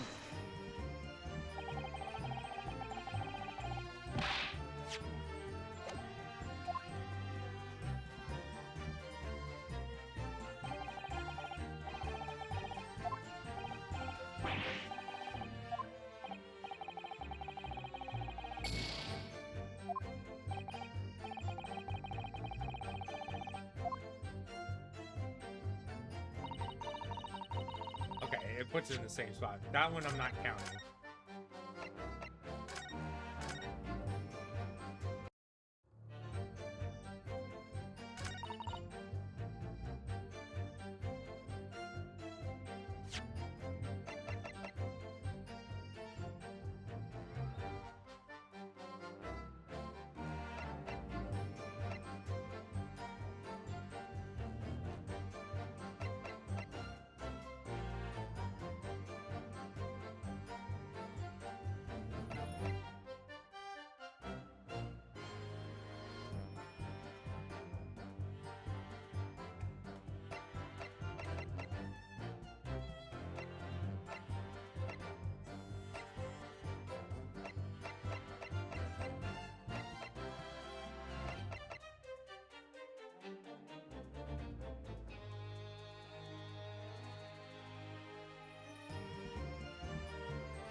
Probably something I have to look at in here.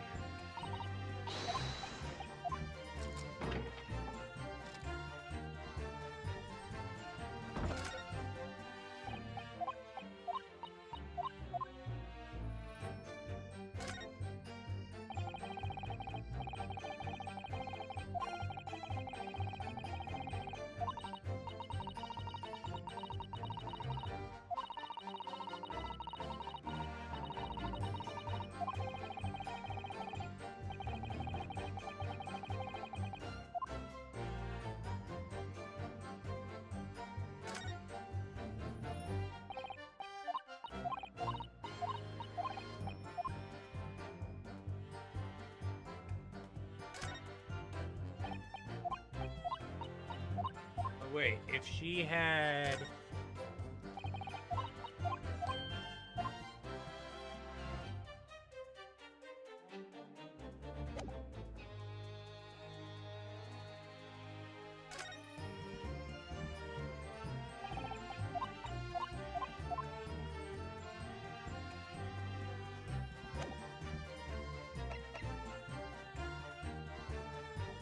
Objection! blindly hitting stuff.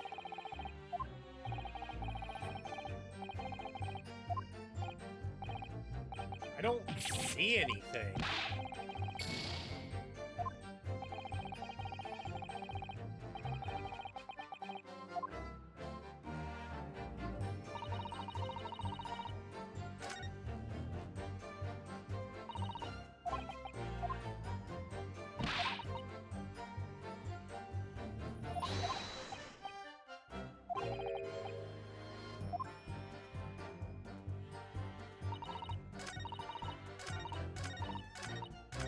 say?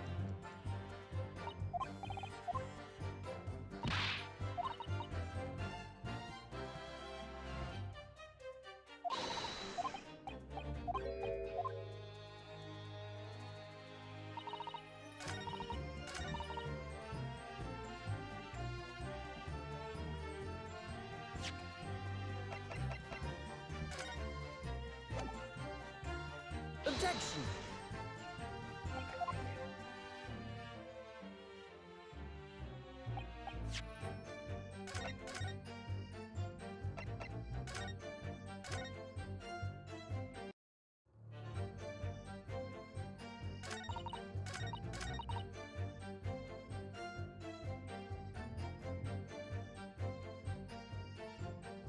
Before they looked up, locked up the horses. Just as follows.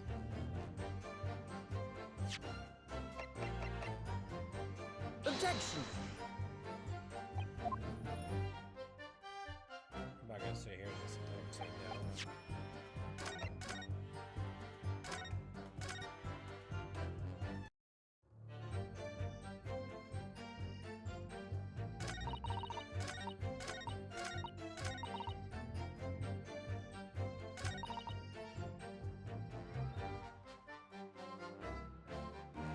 Nothing to show for it.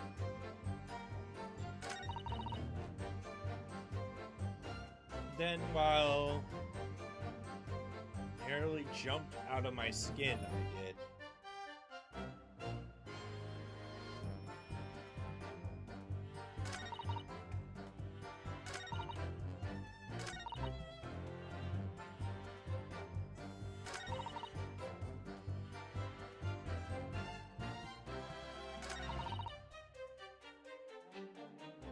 Hold it!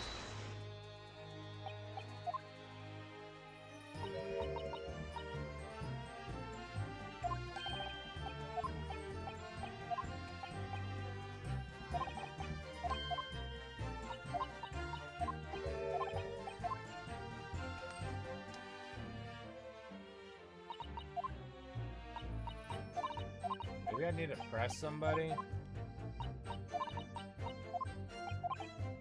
Pressed her the best I could.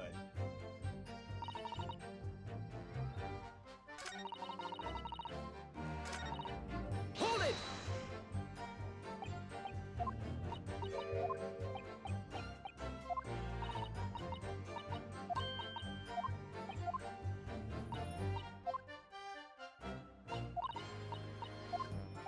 Wait. I think that was a thing.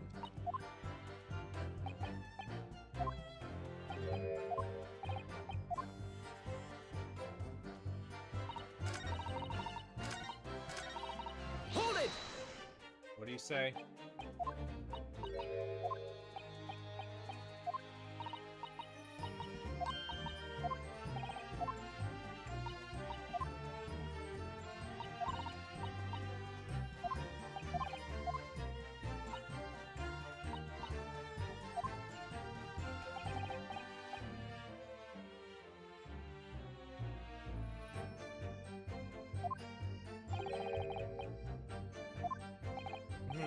So this couldn't possibly.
Alright, let's just keep pressing her, I guess.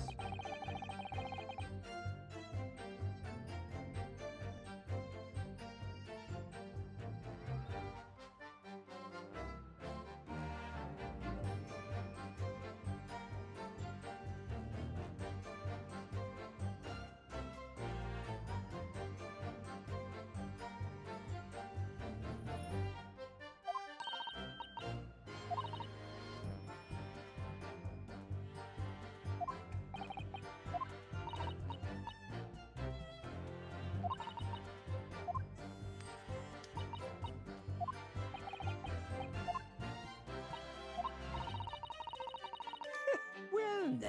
Oh, now you're doing something different. Okay.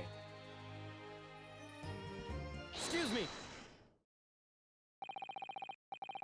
Something wrong, Mr. Gilded? Oh, I do apologize. Was there something?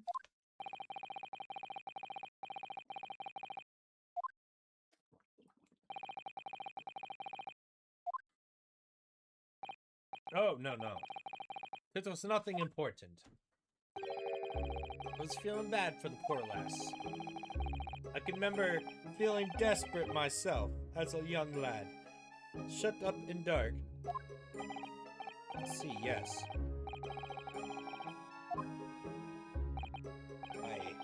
I don't know about yourself, but I find the darkness makes everything you hear and see much louder as well. Yeah. Suppose it does, maybe.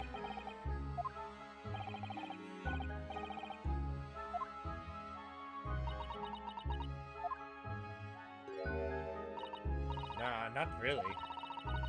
All I can hear is an Irishman snoring. No need to tell the whole world. Lost.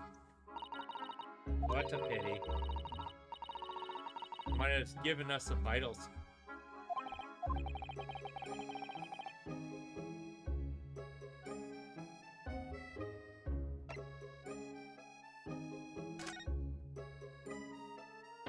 Proves he was sleeping.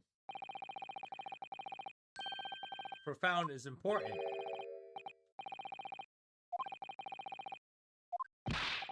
Yes. It's almost, I'm almost sure of it.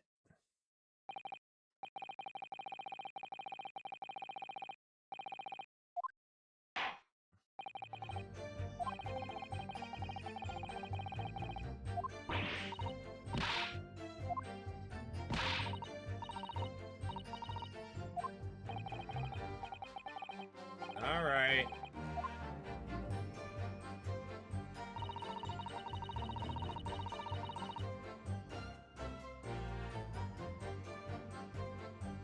Hold it! So all you can hear is snoring, huh?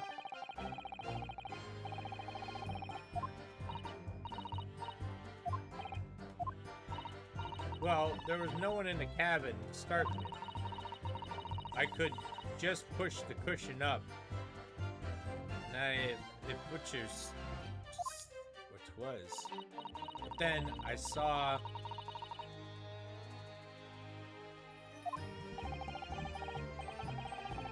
and Mr. Giles sat in the seat. Hit correct? Yeah.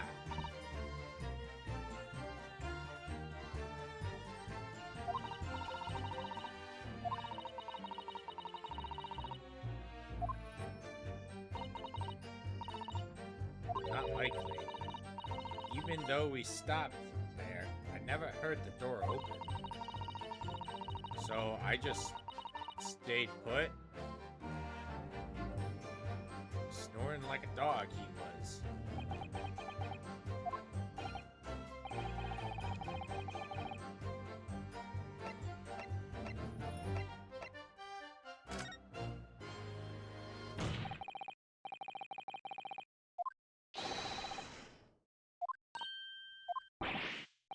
I don't know what it was, but I just assumed it was that answer.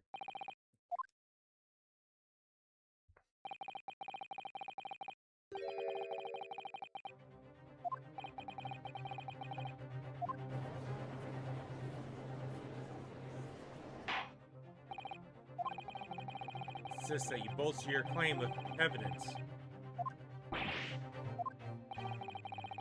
I expect you to demonstrate the alleged contradiction to the court. According to Miss Lennestrad, she heard nothing but the sound of the snoring, but... Oh, wait. I don't know why I said business. I could have heard something else.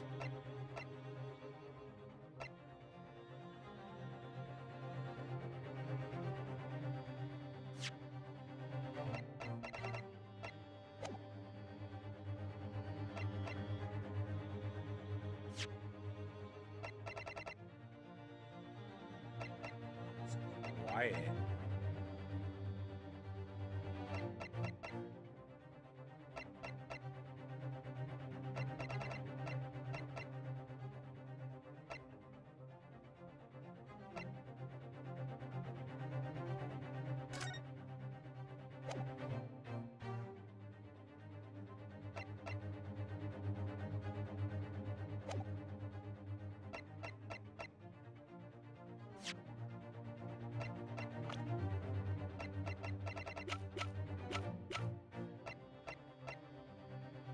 Wait, didn't he say he knocked earlier?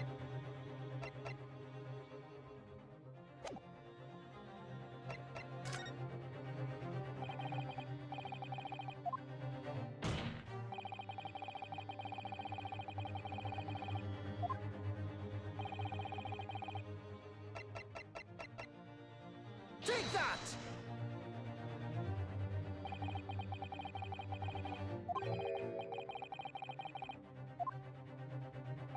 He said he banged.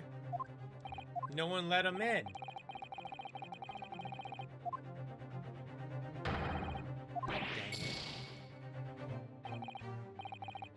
Alright, it's gonna be the carriage.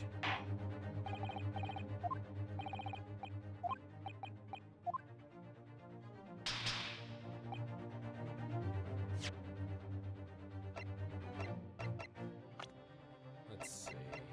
I'm just gonna do a double check in people.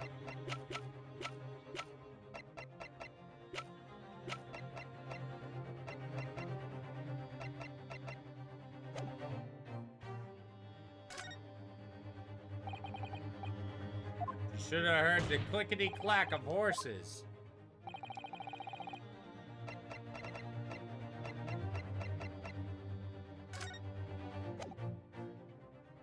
Take that! I'm gonna fail this one.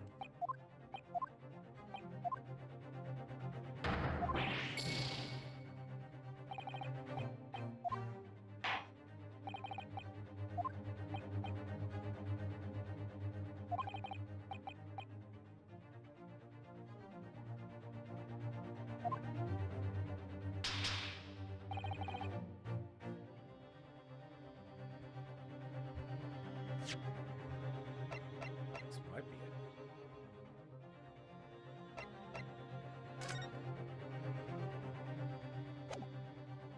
No sound there.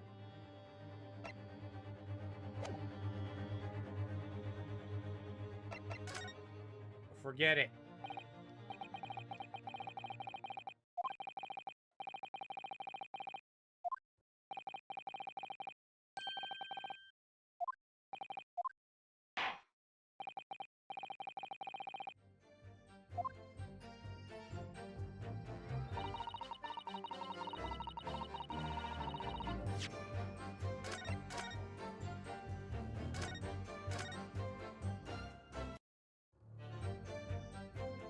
Hold it!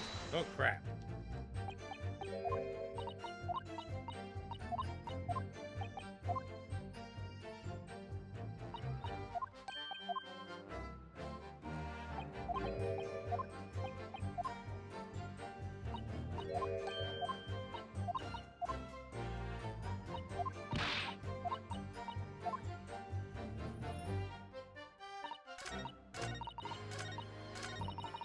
Hold it!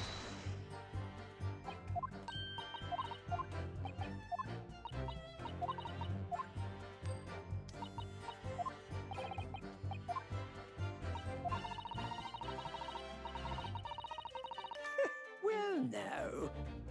Excuse me. Here, I've been through all this mess.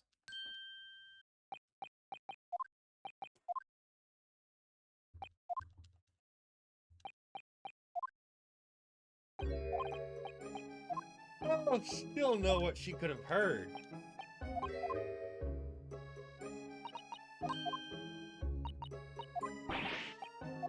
The clickety-clack of the horses.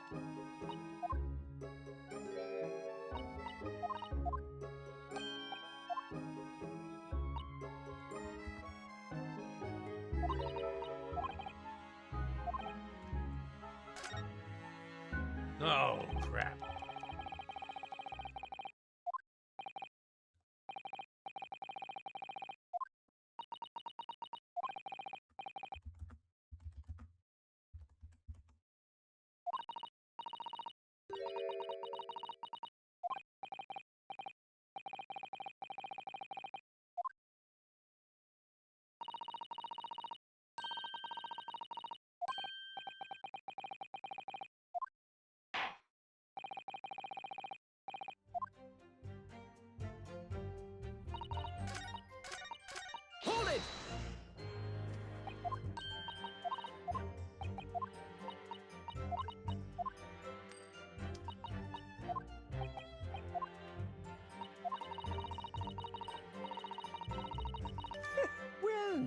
Excuse me.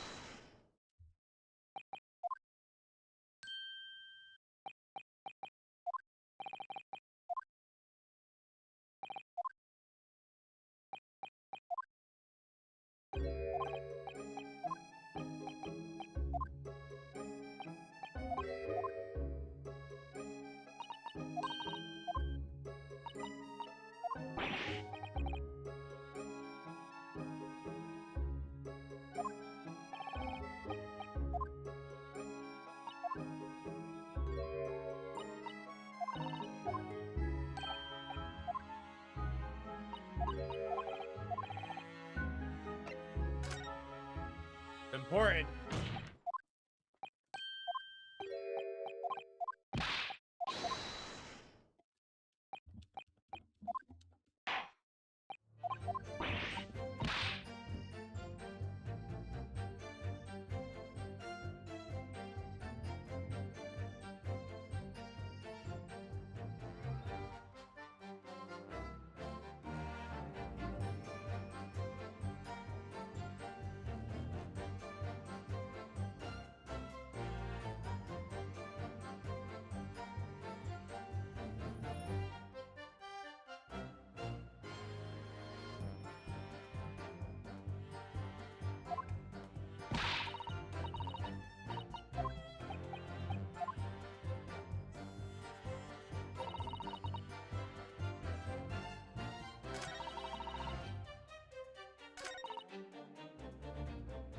Hold it!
What she heard.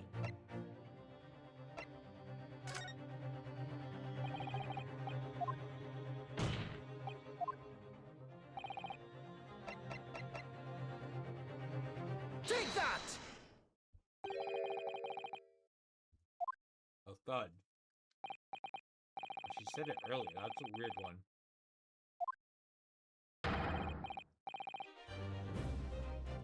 Oh, boarding.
During which...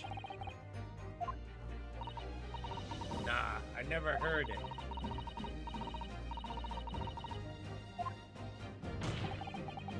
Which in case, when the victim... Does it open from the top and he got thrown down?